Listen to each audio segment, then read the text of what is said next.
देखो जी, good evening to one and all. The topic is advance macro economics. अब advance macro economics आता हमारा किसमें? जी पेपर नंबर 2 में, जनरल इकोनॉमिक्स पेपर नंबर 2। बहुत इंपॉर्टेंट पोर्शन है मैक्रो का। तीन बहुत इंपॉर्टेंट पोर्शन है पेपर नंबर 2 में। कौन कौन से? आपने तो इस बार अटेम्प्ट भी दिया है, तो you are very very well familiar with the all the things.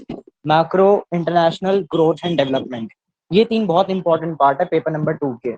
सबसे इंपॉर्टेंट डे ही डे नंबर 2 है। 3 दिन का जो हमारा ये एग्जाम शेड्यूल है, जो रीढ़ की हड्डी है, वो है डे नंबर 2। क्योंकि आप सुबह की शिफ्ट में माइक्रो, स्टैट्स, इकोट्रिक्स, एमएमई करते हो और विद इन 1.5 आवर आप पेपर नंबर 2 लिख के आते हो, जिसमें बहुत कुछ मिलता है। मैक्रो इकोनॉमिक ग्रोथ, देन उसके बाद आपका इंटरनेशनल, फिर फाइनेंशियल मार्केट। ऑल्दो इसमें टोटल 6 टॉपिक्स है, बट मैं 6 नहीं मानता, क्योंकि उसमें नेशनल इनकम अलग है, स्कूल ऑफ थॉट्स अलग है।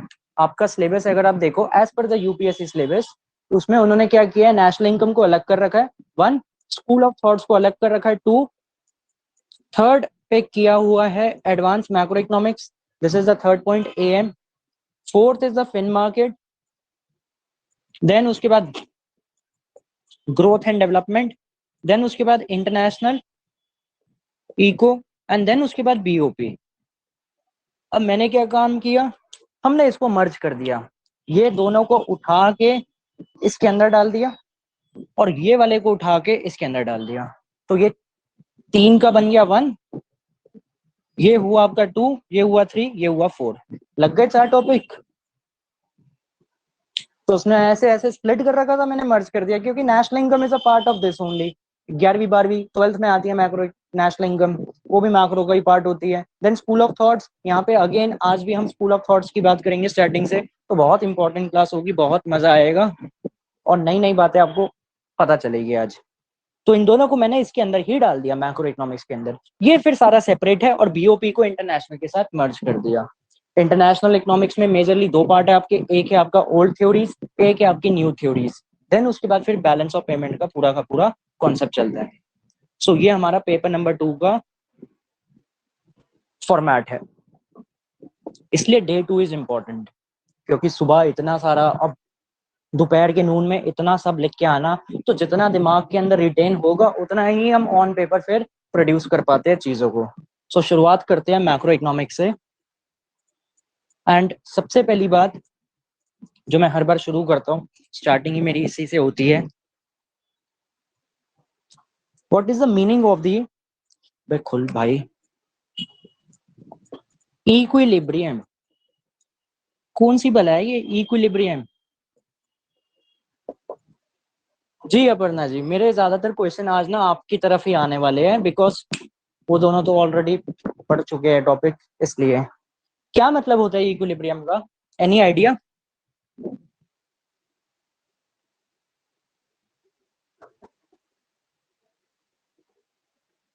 बता सकते हो इक्विलिब्रियम का मीनिंग क्या है?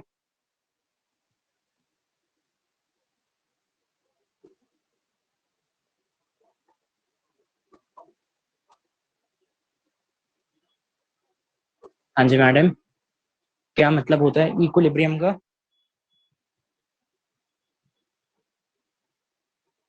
Sir meaning balance between supply and demand. Balance between supply and demand. Okay ठीक है, ये तो आपने एकदम मैक्रो के पॉइंट ऑफ व्यू से बता दिया, बट इन जनरलाइज हम अगर कहना चाहे तो इक्विलिब्रियम क्या है? Balance between demand and supply जो आप कह रहे हो वो माइक्रो के लिए रेलिवेंट है, बट मैक्रो पे तो नहीं होती ये बात होल्ड। मैक्रो पे ये बात होल्ड नहीं होती। तो इक्विलिब्रियम वर्ड को इन जनरल क्या कहते हैं? अगर आपको किसी भी आसान भाषा में समझाना है किसी भी इंसान को, तो हम कैसे समझा सकते हैं? साइंस वाले स्ट्रीम के होते हैं, वो बोलते हैं स्टेट ऑफ रेस्ट और पता नहीं क्या क्या नाम ले आते हैं। देसी भाषा में इक्विलिब्रियम का मतलब क्या है? देसी भाषा में इक्विलिब्रियम का मतलब ये होता है, जब भी कोई ऑपोजिट फोर्सेस दो ऑपोजिट फोर्सेस अगर एक पॉइंट पे आगे मीट कर जाती है, तो मैं कहता हूं मेरा इक्विलिब्रियम होल्ड कर रहा है। अब दो ऑपोजिट फोर्स में आप कुछ भी बोलो, demand and supply, from the micro perspective it is demand and supply, D बराबर एस, क्योंकि डिमांड का मतलब कंज्यूमर साइड, यहां से आप सप्लाई की बात कर रहे हो प्रोड्यूसर साइड से। जब आप मैक्रो लेवल पे बात करते हो, मैक्रो डील्स विद एग्रीगेशन। और माइक्रो किससे डील करता है? इंडिविजुअल यूनिट से। लाइक हर एक बंदे की टेस्ट एंड प्रेफरेंसेस अलग, कस्टमाइजेशन। यार मेरे को कॉफी अच्छी लगती है, कोई कहेगा मेरे को टी अच्छी लगती है, कोई कहेगा भाई ये क्या तुम बच्चे हो क्या चाय कॉफी में खेल रहे हो, भाई हमें तो रेड बुल अच्छी लगती है। कोई कहेगा मेरे को हार्ड ड्रिंक्स अच्छे लगते हैं, कोई कहेगा मेरे को लीकर अच्छी लगती है। जैसे अभी ये कांड हुआ है दिल्ली के अंदर, लीकर स्कैम, 144 करोड़ का घोटाला। तो हर एक बंदे की अपनी अपनी टेस्ट एंड प्रेफरेंसेस है, हर एक बंदे की अपनी अपनी कस्टमाइजेशन है, हर एक बंदे का अपना इनकम लेवल अलग। तो दिस इज द माइक्रो जो आप पढ़ते थे बचपन में, factors affecting demand. And macro में you deal with the aggregation. Same एक और चीज आती है जब हम मैक्रो में ही बात करते हैं, which is injections and leakages. So ये भी तो मेरी इक्विलिब्रियम कंडीशन है, इंजेक्शंस एंड लीकेजेस। इंजेक्शन का मतलब क्या हुआ? जब भी इकोनॉमी के अंदर पैसा आएगा। लीकेजेस का मतलब जब भी इकोनॉमी से पैसा बाहर जाएगा। तो पैसा आ रहा है तो प्लस, पैसा बाहर जा रहा है तो माइनस। जैसे कि कंजम्पशन, हम कंजम्पशन करते हैं तो मतलब इकोनॉमी में पैसा आ रहा है। मेरी इनकम 10 करोड़ रुपए थी, मैंने 10 करोड़ के 10 करोड़ रुपए खर्च कर दिए, तो इकोनॉमी में जीडीपी में ऐड हो गया 10 CR के एक्सपेंडिचर मेथड से। लीकेज क्या बनेगा? जब मैं पैसे को सेव करता हूं, when I am doing savings, इसका मतलब 10 करोड़ रुपए अगर मेरी इनकम है, पागल तो ना हो कि 10 करोड़ के 10 करोड़ उड़ा दूं। मैंने कहा यार मैं सिर्फ भाई 2 करोड़ रुपए खर्च करूंगा, 8 करोड़ रुपए मैं सेव करना चाहता हूँ। तो दिस इंप्लाइज मेरा पोटेंशियल था कितना? 10 करोड़ रुपए इकोनॉमी में कंट्रीब्यूट करने का, बट मैंने कितना किया? ओनली 2 CR, 8 CR मैंने बचा लिया। तो ये इकोनॉमी में पैसा ऐड होने नहीं हुआ मेरी इनकम में से, सेविंग्स। सिमिलरली इंपोर्ट्स, इंपोर्ट मतलब आप बाहर से मंगवाते हो। Exports is a part of injections. Investment, business sector investment expenditure कर रहा है, this is also injections. Then taxation, taxation is a part of leakages. अब ये बहुत इंपॉर्टेंट है, why taxation is a part of leakages. कहते tax leakage कैसे हो सकता है? उसका रीजन ये है, मेरी इनकम थी लेट अस से 10 CR, ठीक है जी। सरकार कहती है भाई तुम 10 करोड़ रुपए कमा रहे हो तो 3 करोड़ रुपए जरा हमें दे दो पर्सनल इनकम टैक्स के फॉर्म में। मैंने कहा ठीक है भाई देना पड़ेगा, दे दिए। रिमेनिंग पैसे कितने रह गए? 7 करोड़ रुपए। इसी को तो आप बोलते हो वाई के नीचे D, that is disposable income. अब डिस्पोजेबल इनकम के दो फॉर्म होती है, एक कंजम्पशन एंड एक सेविंग्स। तो पहले मैंने टैक्स दिया, टैक्सेस ने क्या किया? मेरी परचेजिंग पावर कम कर दी, मेरी रियल इनकम कम कर दी, the capacity to buy the goods and services. तो पोटेंशियल था मेरा 10 करोड़ का, बट सरकार ने कहा 3 करोड़ रुपए दो, तो मेरी इनकम में से 3 करोड़ रुपए तो चले गए, कट गए, रह गए 7 करोड़ रुपए। इसलिए लोग देखते हैं कि भाई हम 80C का फायदा ले। जैसे अभी आई डोंट नो कि आपने अपना रिटर्न भरना शुरू किया है नहीं की, तो उसमें एक कॉलम आता है 80C का, उसमें 1.5 लाख की लिमिट होती है। अगर मेरी इनकम 10 करोड़ रुपए है ना, तो मैं 1.5 लाख रुपए अपना टैक्स सेविंग कर सकता हूँ वाया 80C। सिमिलरली एक और होता है 80D section, health insurance. Like अगर आपने अपनी हेल्थ इंश्योरेंस करा रखी है, जितने का भी आप प्रीमियम पे करते हो, आपके मदर फादर जरूर करते होंगे हेल्थ इंश्योरेंस का प्रीमियम पे। लाइफ इंश्योरेंस LIC की पॉलिसी होती है, वो 80C में आती है। तो ये सब डिडक्शंस है, ताकि मैं अपने इनकम को किसी ना किसी से ब्रैकेट से बाहर लाके टैक्स फ्री इनकम में ला सकूं। तो इनकम टैक्स के भी अपने अपने स्लैब चलते हैं कि इतना स्लैब है तो आपका इतना बनेगा, इतना स्लैब है तो इतना बनेगा। So this is the reason why taxes is an example of leakages, क्योंकि ये मेरी परचेजिंग पावर कम कर देता है। मेरा पोटेंशियल था 10 करोड़ रुपए देने का, बट 3 करोड़ रुपए तो मेरे ऑलरेडी कट गए, मेरे पास नेट इनकम रह गई 7 CR। अब इसके अकॉर्डिंग मैं इसे बाइफरकेट करता हूँ on the consumption and savings. So याद रहेगा जी, वाई लीकेज अपना Y taxes is an example of leakage. ऐसे क्वेश्चन इंटरव्यूज में आते हैं। आपकी मेरे साथ फर्स्ट क्लास है लाइव वे में, तो इंटरव्यू की प्रिपरेशन जो होती है वो यहीं से होती है। इसमें कोई अलग से क्वेश्चंस नहीं आते इंटरव्यू में, ऑल्दो उसका भी एक अलग पैटर्न है। बट जो आपका IAS का इंटरव्यू होता है वो ज्यादातर इकोनॉमिक्स के डोमेन पे ही रहता है, या तो इकोनॉमिक्स के क्वेश्चंस पे फर्स्ट थिंग, या फिर आपका #फ्लैशबैक फ्राइडे, फ्लैशबैक में आपने क्या क्या कांड किया है। कांड मतलब कई, अगर आपने कोई वर्क एक्सपीरियंस किया है, स्कूल्स में क्या किया है, कॉलेज में क्या किया है, कोई लीडरशिप स्किल्स है, तो जो भी आपका डैफ होता है, डिटेल्ड एप्लीकेशन फॉर्म, उसके अकॉर्डिंग जो आप भरते हो वहां पे।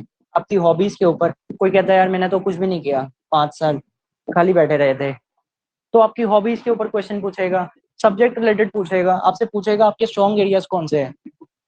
इस बार के जैसे इंटरव्यू बोर्ड में जो थे, एयर मार्शल थे, मेरे को नाम नहीं याद आ रहा कौन है air marshal, retired air marshal थे, तो वो थे बोर्ड मेंबर्स के हेड। तो उन्होंने एक स्टूडेंट से सीधा ही क्वेश्चन पूछ लिया, आपके strong areas and weak areas कौन से इकोनॉमिक्स के। कहते हैं मैं तो इकोनॉमिक्स बैकग्राउंड का हूँ नहीं, तो आप मेरे को ये बताओ कि आपके स्ट्रॉन्ग एंड वीक जोन कौन से, then I will put the question to the panel members. जो इकोनॉमिक्स के प्रोफेसर है, मैं उन्हें फिर अपना क्वेश्चन आस्क करने के लिए बोलूंगा, आप अपने स्ट्रॉन्ग जोन्स बता दो और वीक जोन बता दो। तो उस बंदे ने कहा मेरा वीक जोन है micro and the eco tricks, और मेरा स्ट्रॉन्ग जोन है macro economics and international theory. तो फिर उससे क्वेश्चन पूछेगा। फिर जो सामने प्रोफेसर थी उसने बोला, चलो आप एक बात बताओ, whether I should ask the easy questions और द टफ क्वेश्चंस। अब आप लोग क्या आंसर देते हो, जो उस बंदे ने दिया। मेरे जैसा बंदा कभी भी ऐसे आंसर नहीं देगा, मेरे जैसा बंदा डिप्लोमेटिक आंसर दे के आएगा। वो कैसे, उसने बोला ma'am I will go for the easy questions. यहाँ से ना पता चल गया यार बंदे का लेवल क्या है, उसके इसी आंसर में मेरे को लेवल पता चल जाता है। मेरे जैसा बंदा क्या आंसर देगा, मेरे जैसा बंदा ये बोलेगा कि ma'am everything can be easy, anything can be difficult. कुछ भी चीज आसान हो सकती है, कुछ भी चीज डिफिकल्ट हो सकती है, डिपेंड करता है कि वो मेरे को आती है नहीं आती। अगर कोई चीज मेरे को आती है तो वो मेरे लिए आसान है, कोई चीज मेरे को नहीं आती वो मेरे लिए टफ है। लाइक यही मैं था 2019 में, मेरे को इकोट्रिक्स नहीं आती थी, और 2020 में जब लॉकडाउन लगा मैंने स्टार्टिंग से इकोट्रिक्स को पढ़ा, फिर सेमेस्टर 4 वालों को पढ़ाया, फिर उसके बाद मेरा एकदम इस पे कमांड आ गई। तो मेरे को पहले वो नहीं आती थी, बट आज की डेट में इकोट्रिक्स इज जस्ट लाइक भाई नींद में भी पढ़ा लूं मैं। तो कोई भी चीज आसान होती है, कोई भी चीज टफ होती है, द क्वेश्चन शुड बी कि उसका डिफिकल्टी लेवल क्या होना चाहिए। जैसे कोई बोलता पेपर टफ बना या पेपर इजी बना, ये नहीं बोलना चाहिए, आप ये बोलो कि डिफिकल्टी लेवल आसान था या डिफिकल्टी लेवल एकदम एक्सट्रीम था। तो सेम इन द इंटरव्यू, कभी भी ऐसे मत बोल के आना ma'am please ask the easy questions या ma'am please ask the difficult questions. अपने आप को दिखा रहे हो, देखो मेरे को डिफिकल्ट क्वेश्चंस नहीं आते, तब भी मैंने ट्राई किया आंसर देने का। या कुछ बच्चे क्या करते हैं यहाँ पे ना, माइंड गेम खेलते हैं सामने वाले के साथ। वो क्या करेंगे वैसा वर्षा, जो उनका स्ट्रॉन्ग पोर्शन है ना उसको वीक बता देते हैं जानबूझ के, और जो वीक पोर्शन है उसे स्ट्रॉन्ग बता देते हैं, ताकि अगर एग्जामिनर वहां पे पलट दे तो हमारे पास बैकअप प्लान रेडी हो। जैसे उसने बोला मेरा माइक्रो वीक पोर्शन है, क्या पता माइक्रो उसका स्ट्रॉन्ग हो, उसने जानबूझ के माइक्रो वीक बोला ताकि अगर माइक्रो से क्वेश्चन आए तो उसे आता हो। और जो स्ट्रॉन्ग पोर्शन है, अगर ऐसा हुआ तो ऐसे काम कभी भी मत करना। कभी भी ये मत सोचना कि यार एग्जामिनर जो सामने इंटरव्यू बोर्ड में है वो बंदा पागल है। इसलिए तो जो आपकी सच्चाई है ना वही बताना, कि हाँ भाई हमारे जो स्ट्रॉन्ग पोर्शन है वही खेलना, जो वीक है सीधा सीधा बता देना कि हमारा वीक पोर्शन है। ये मत करना कि ज्यादा अपनी चालाकियां दिखा रहे हो जो वीक है उसको स्ट्रॉन्ग बता दिया और जो स्ट्रॉन्ग है उसको वीक बता दिया, ताकि अगर एग्जामिनर वीक से पूछे तो हम आंसर दे पाए। तो ऐसे काम मत करना कभी भी। सो ये बात होती है कि उसका डिफिकल्टी लेवल क्या है। सिमिलरली अगर मैं कहूंगा ma'am it depends on the difficulty level, whether if I know it then everything is simple for me, but if I don't know the very basic thing then it is very difficult for me। अगर मेरे को basic चीजें नहीं पता तो वो बहुत difficult है। तो ऐसी ये तो खैर एक जनरलाइज बात थी कि इंटरव्यू प्रिपरेशन कैसे होती है। Now coming back to our topic, so ये मतलब समझ आ गया यार, इंजेक्शन लीकेजेस आसान। आगे बढ़े फिर, हटाओ इसे। सर सर यहाँ हाँ पे जी। हम लीकेजेस को में सेविंग्स डालते हैं, तो हाँ, अगर सेविंग्स बाद में इन्वेस्ट भी तो होती है। अगर वो फिर आपका घूम के पैसा जाता है सर्कुलर फ्लो में, कि भाई मेरे पास सेविंग्स थी मैंने बैंक वालों को दी, at the right now current time पे जो उसकी ट्रांजैक्शन का इफेक्ट आएगा वो लीकेज में आएगा। फिर जब मैंने बैंक वालों को दी, बैंक वाला फिर आगे उसे बिजनेस सेक्टर को देता है फॉर द इन्वेस्टमेंट पर्पज। फिर वो इन्वेस्टमेंट बिजनेस सेक्टर उसे इन्वेस्टमेंट करेगा प्लांट मशीनरी में, कैपिटल के ऊपर। देन फिर वो हाउस होल्ड सेक्टर वालों को जॉब देगा, फिर वो पैसा मेरे पास आ जाएगा। इसी को बोलते हैं, आगे चल के टॉपिक आएगा सर्कुलर फ्लो ऑफ इनकम। इस बार उसका क्वेश्चन भी आया था पेपर में, सर्कुलर फ्लो ऑफ इनकम का। बट राइट नाउ जो उसका प्रेजेंट इफेक्ट होगा वो लीकेज में गया। ठीक है जी। जब बिजनेस सेक्टर के पास पैसा जाएगा इन्वेस्टमेंट की फॉर्म में तब वो बन जाएगी। इसलिए बोलते हैं we follow the double accounting method. Double accounting method हम क्यों फॉलो करते हैं, वो इसी पर्पज से करते हैं कि दो ट्रांजैक्शन इफेक्ट निकल जाते हैं, एक तरफ डेबिट एक तरफ क्रेडिट। ठीक है आगे चले, हटाओ इसे। Yes, sir. Okay ji. Now the next thing is,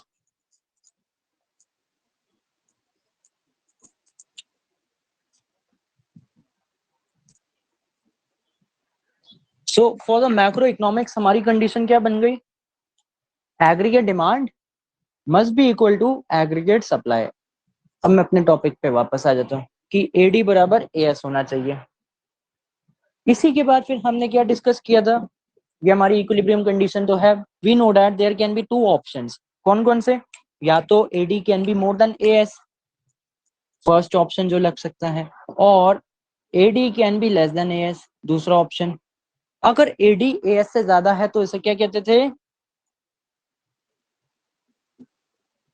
हाँ जी बताओ, क्या कहते थे? Excess demand. Excess demand. और एक्सेस डिमांड में क्या इफेक्ट होता है? इन्फ्लेशन बढ़ती है, मतलब प्राइसेस बढ़ेंगे। और इसे क्या बोलते थे? Excess supply, Deficient demand. Deficient demand, right.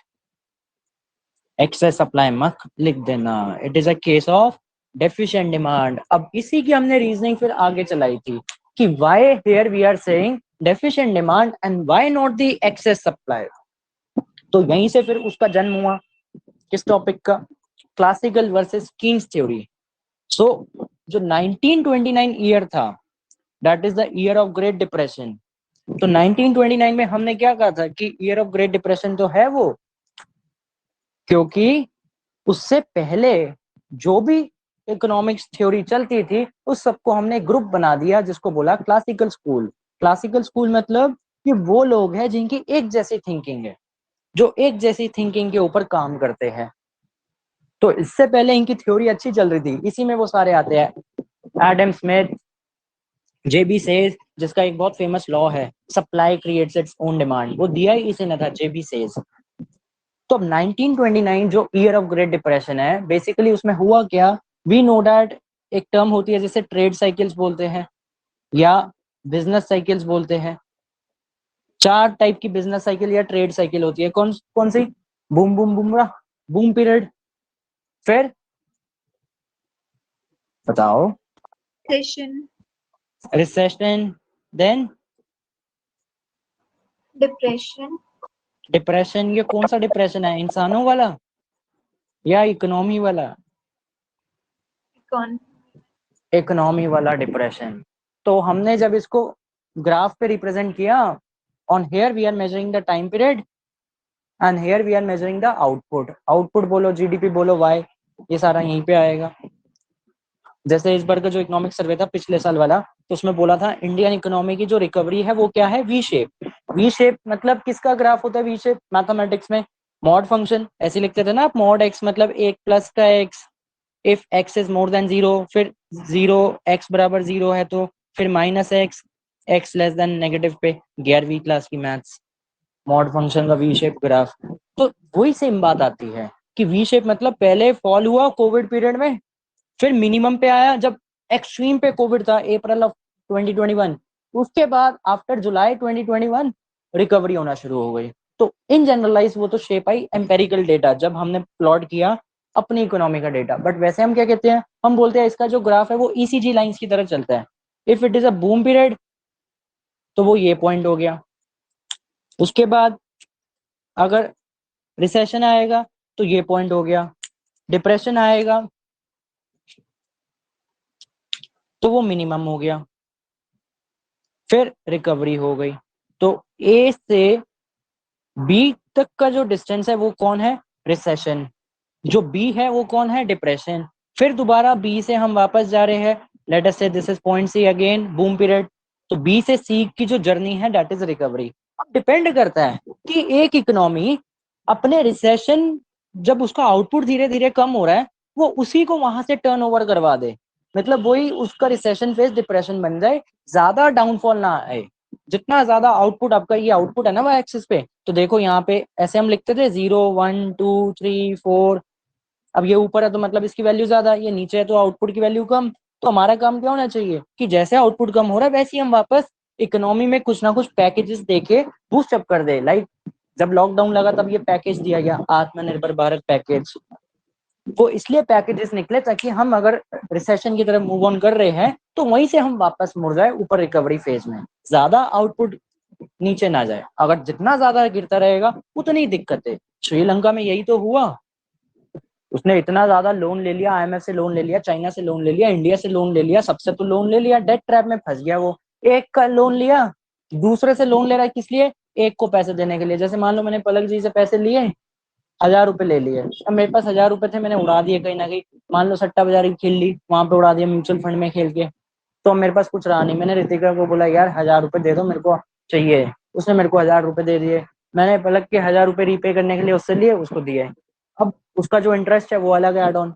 फिर रितिका को पैसे देने हैं, उसके लिए मैंने तीसरे पर्सन से ले लिए, उसके पैसे देने हैं, तीसरे से ले लिए। तो ऐसे मैं विशियस सर्कल में फंस गया, डेट ट्रैप।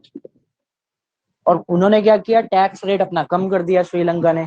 भाई गवर्नमेंट का मेजर सोर्स तो रेवेन्यू का टैक्सेशन है, पब्लिक डेट बोरोइंग वो तो अलग सोर्सेज होते हैं।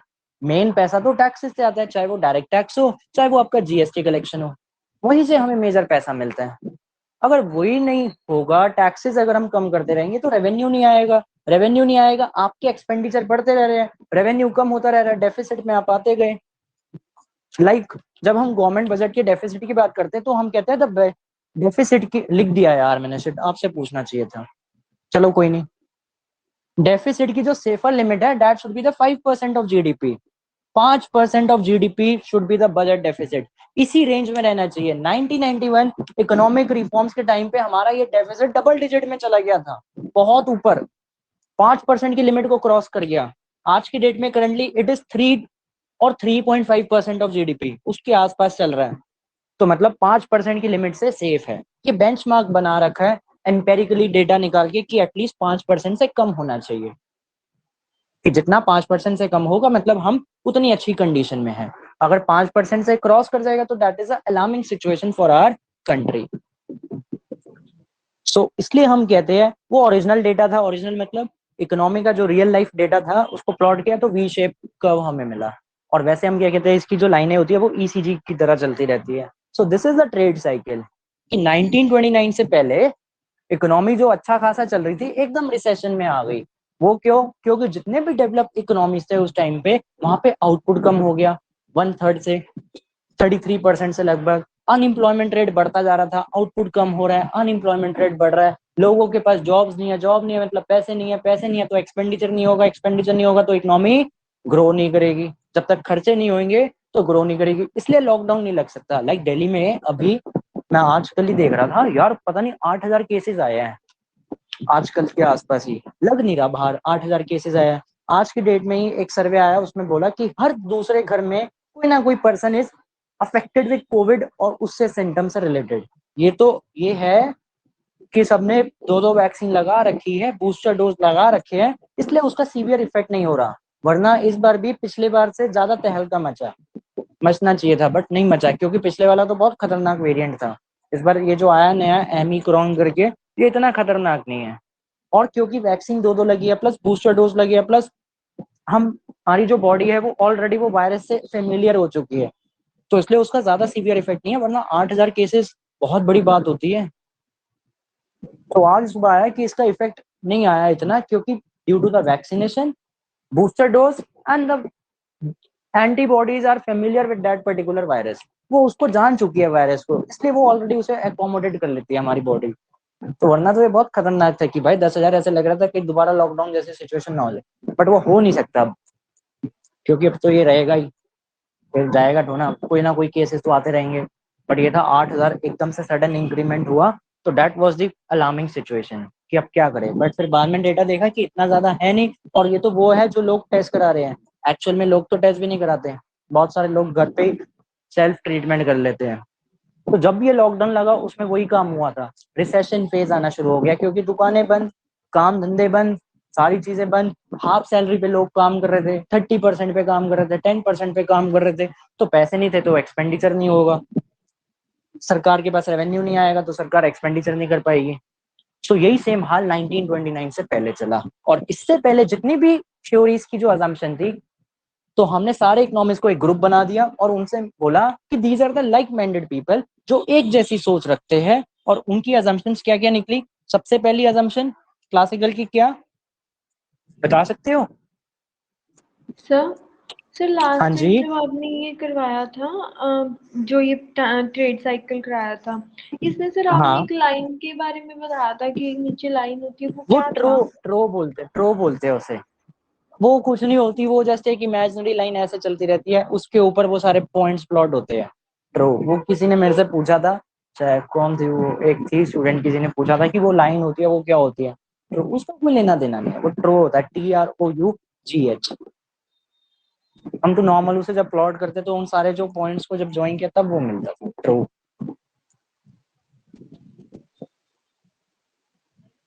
ठीक है, आगे चले। Okay sir. ठीक है जी। सो क्लासिकल इकोनॉमिक्स में सबसे पहली अजम्पशन क्या थी कि supply creates its own demand. इसी को बोलते थे क्या, किसने दिया था ये, अभी नाम मैंने लिया था थोड़ी देर पहले, सप्लाई क्रिएट्स JB इट्स, से।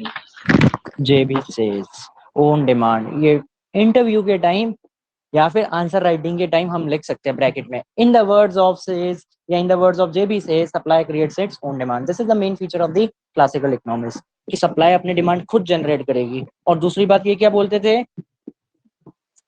आउटपुट कौन डिटरमाइन करेगा? Supply side. Yes, output is determined by the supply side. चलो याद है, अच्छी बात है, रिवीजन हो रही है आप लोगों की तो ये। Third is price and wages are rigid, flexible. Flexible, correct. Price and wages are flexible. Why flexible? क्योंकि अगर लेबर डिमांड ज्यादा है किसके मुकाबले, लेबर सप्लाई के मुकाबले, तो वेज रेट क्या होगा, बढ़ेगा।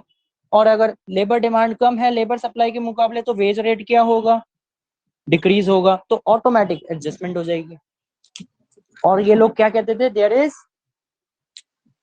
इज खुल यार, full no government role of intervention. Government और there is no government intervention in the economy. सरकार इंटरफेयर नहीं करेगी, सिर्फ सप्लायर और हाउस होल्ड आपस में खेलते रहेंगे, सरकार का कोई भी रोल नहीं है। एंड और क्या बात बोली थी इन्होंने, एडी का काम क्या होगा, एडी का काम क्या होगा, प्राइस को सप्लाई डिटरमाइन प्राइस करना। डिटर्मिनेशन। हाँ जी, एडी का काम क्या है, only and only for the price determination. क्योंकि आप लोग जानते हो क्लासिकल में एएस कैसे बनता है, वर्टिकल, और एडी होता है डाउनवर्ड, अभी मैं डायग्रामेटिक प्रेजेंटेशन में भी दिखा दूंगा। तो एडी का काम है प्राइस डिटर्मिनेशन करना। And same with money, money का काम क्या है, सिर्फ एक ही रोल है मनी का, वो क्या, पैसे खर्च करना, that is money is use for the transaction purpose. लिख लेना ये वाला पॉइंट भी, लास्ट टाइम लिखा है या नहीं लिखा, नहीं लिखा तो लिख लेना, लिखा है तब भी अच्छी बात है। मनी का काम क्या है, only and only for the transaction purpose. So ये क्लासिकल की मेजर बातें थी जो 1929 से पहले होल्ड होती थी। अब देखो यार, कोई भी चीज ना एकदम नहीं होती। जैसे जो वायरस था वो एकदम नहीं आया कि 2020 के पहले मार्च में जब होली का सीजन चल रहा था तो एकदम से वायरस आ गया। नवंबर के स्टार्टिंग में 2019 नवंबर अक्टूबर, उससे पहले उसके इनिशियल इफेक्ट्स नजर आना शुरू हो गए थे, इंडिया में आया बाद में। तो कोई भी चीज एकदम सडनली नहीं आती, उसका कोई ना कोई प्री प्लान प्रोसेस चल रहा होता है। अब आप लोग पढ़ रहे हो, सडनली थोड़ा पेपर दे होंगे 23 जून 2023 को, इतने महीने लगा रहे हो तो रेडी हो रहे हो ताकि हम उस दिन पेपर देने के लिए तैयार रहे, 2023 23 जून के लिए। तो सेम यहाँ, एकदम ग्रेट डिप्रेशन नहीं आया, वर्ल्ड वॉर 1 हुई, उसके फर्दर कॉन्सिक्वेंसेज मिले, और फर्दर इंटरनल कॉन्फ्लिक्ट चल रहे थे सबके, प्लस इंडिया के ऊपर इंडिपेंडेंट नहीं थे हम, ब्रिटिशर्स का रूल था, बहुत सारे उसकी चीजें हुई। तो फिर उसके बाद धीरे धीरे इफेक्ट नजर आए, तब हमने कहा 1929 से लेके 1933 के बीच का जो टेन्योर है, that particular tenure is known as a great depression. फिर धीरे धीरे रिकवरी होना शुरू हुई। जैसे अपना 21 में देख लो आप, जब सेकेंड लॉकडाउन लगा था एकदम सीवियर के बाद, फिर धीरे धीरे रिकवरी शुरू हुई, फिर उसके बाद अब सारी चीजें नॉर्मलाइज हो गई। तो ऐसी सेम यहाँ था, ऐसी सेम पहले भी जितने एपिडेमिक्स पेंडेमिक्स आए सब में ऐसी हाल होता था। तो दो ही रास्ते होते हैं इन सबसे लड़ने के, क्या, पहला तो वैक्सीनेशन, दूसरा क्या कि वो वायरस बॉडी के अंदर ऑलरेडी फेमिलराइज हो जाए। और वो कैसे हो सकता है, आपकी इम्यूनिटी स्ट्रांग होनी चाहिए। ऐसे एंशियंट हिस्ट्री में हम देखते हैं तो वहां पे ऐसे बहुत सारे होते थे, महामारी हिंदी में बोलते हैं, ऐसे महामारी बहुत फैलती थी, बहुत ज्यादा महामारी फैलती थी, तो उसके लिए कहते थे कि हल्दी is one of the best antidote. हल्दी, तुलसी, नीम, ये बहुत अच्छे एंटीडोट होते हैं, particularly for the skin diseases, particularly for the lungs related disease. तो हल्दी का बहुत इंपॉर्टेंट रोल है, नीम का बहुत इंपॉर्टेंट रोल है। ऑल्दो भाई मैं कोई आयुर्वेद आचार्य नहीं हूँ, तो ये बेसिक चीज है जो उस टाइम पे होती थी, वही सेम फिर इसी टाइम पे देखी गई जड़ी बूटियां जिसे हिंदी में बोलते हैं, वही सेम फिर लोग उसी को मिला के आगे चूरन वूरन बना के उसका सिरप बना के आगे दे रहे थे। तो ये एंशियंट टाइम से चलता हुआ आ रहा है कि इंडियन मेडिसिन सिस्टम जो है, इसे हम इंडियन इकोनॉमी में भी पढ़ते हैं, ISM, Indian system of medicine, और इसके रिलेटेड एक मिनिस्ट्री बनी हुई है, मिनिस्ट्री ऑफ आयुष, आयुर्वेद, योगा, यूनानी, होम्योपैथी, नेचुरोपैथी। तो वो उसका यही काम है पूरा का पूरा। तो इनका बहुत पहले से रोल था, तो यहीं पे भी वही सेम बात हुई। अब इन्हीं सेम चीजों को किसने ओवरकम किया? खुल जा यार, तेरे को क्या हो रखा है आज? Keynes, John Maynard Keynes, father of modern economics. And father of economics कौन? Adam Smith. मॉडर्न इकोनॉमिक्स का पापा जॉन मार्ड कीन्स। अब इसने क्या कहा? इसने कहा भाई पहले तो ये रिवर्स मारो, supply creates its own demand नहीं होगी। ये लोग क्या बोलते थे? एक और पॉइंट यहाँ पे आता था बहुत इंपॉर्टेंट, वो कौन सा? Economy will remain at the full employment level. Full employment level मतलब ADAS के हमेशा बराबर रहेगा। यही तो मेन टॉपिक है हमारा पढ़ने का, कि why we are writing the deficient demand and why not the excess supply. ये क्या कहते थे क्लासिकल लोग? ADAS के हमेशा बराबर है, क्योंकि wages and prices are flexible, तो वो ऑटोमेटिक एडजस्टमेंट हो जाएगी और सप्लायर जितना बनाएगा उतना ही माल मार्केट में बिकेगा। मैं अगर 10 मार्कर बना रहा हूँ तो भाई 10 के 10 बिकेंगे, ऐसा नहीं होगा कि 5 रह गए, या ऐसा नहीं होगा कि सामने से 15 की एक्सपेक्टेशन आ गई। तो कीन्स ने क्या कहा? कीन्स ने कहा कि आप इसको वाइसा वर्सा करो, कि demand creates its own supply, demand creates its own supply. Second point इसने क्या कहा? आउटपुट किससे डिटरमाइन होगा? Output will be determine by AD। Third बात क्या कही? ये रिजिड, ये फ्लेक्सिबल है, these are rigid. Why these are rigid? एक तो रिटन पर्पस के लिए भी और एक नॉर्मल इंटरव्यू पर्पस के लिए भी ये क्वेश्चन पूछता है। Why they are rigid? क्योंकि due to presence of minimum wage act and labour unions. ऐसा नहीं है कि भाई ये डिमांड बढ़ गई तो वेज रेट एकदम से बदल जाएगा। लेबर यूनियन है, मिनिमम वेज एक्ट की इंप्लीमेंटेशन होती है इंडिया के अंदर। हर एक स्टेट में अपना अपना मिनिमम वेज एक्ट बना हुआ है कि भाई ये काम अगर आप करते हो, स्किल्ड वर्कर हो तो इतना मिलना चाहिए, अनस्किल्ड वर्कर हो तो इतना मिलना चाहिए, 10वीं पास हो तो इतना मिलना चाहिए, 12वीं पास हो इतना मिलना चाहिए, बैचलर्स हो तो इतना मिलना चाहिए। अब बाहर की कंट्री में क्या सिस्टम है? बाहर की कंट्री में सिस्टम है अनएम्प्लॉयमेंट अलाउंसेस का, जैसे हम नेशनल इनकम में क्या बोलते हैं? These are the transfer payments. Transfer payments वो पेमेंट्स जो किसी भी पर्सन को मिलती हैं विदाउट प्रोड्यूसिंग एनी गुड्स और सर्विसेज। हम ये कहते हैं वो पैसा इकोनॉमी में तभी ऐड ऑन होगा जब उससे कोई ना कोई प्रोडक्शन हो रही हो। मेरे को कोई आया कहता भाई तेरा बर्थडे है, ले भाई 1100 रुपए, वो मेरे को 1100 रुपए पकड़ा के चला गया, तो that is a transfer payment. क्या मैंने कोई गुड्स थोड़ा बनाए, ना मैंने कोई सर्विसेज दी, तो इकोनॉमी में प्रोडक्शन बेस तो बढ़ा ही नहीं, फिर भी मेरे को पैसे मिल रहे हैं।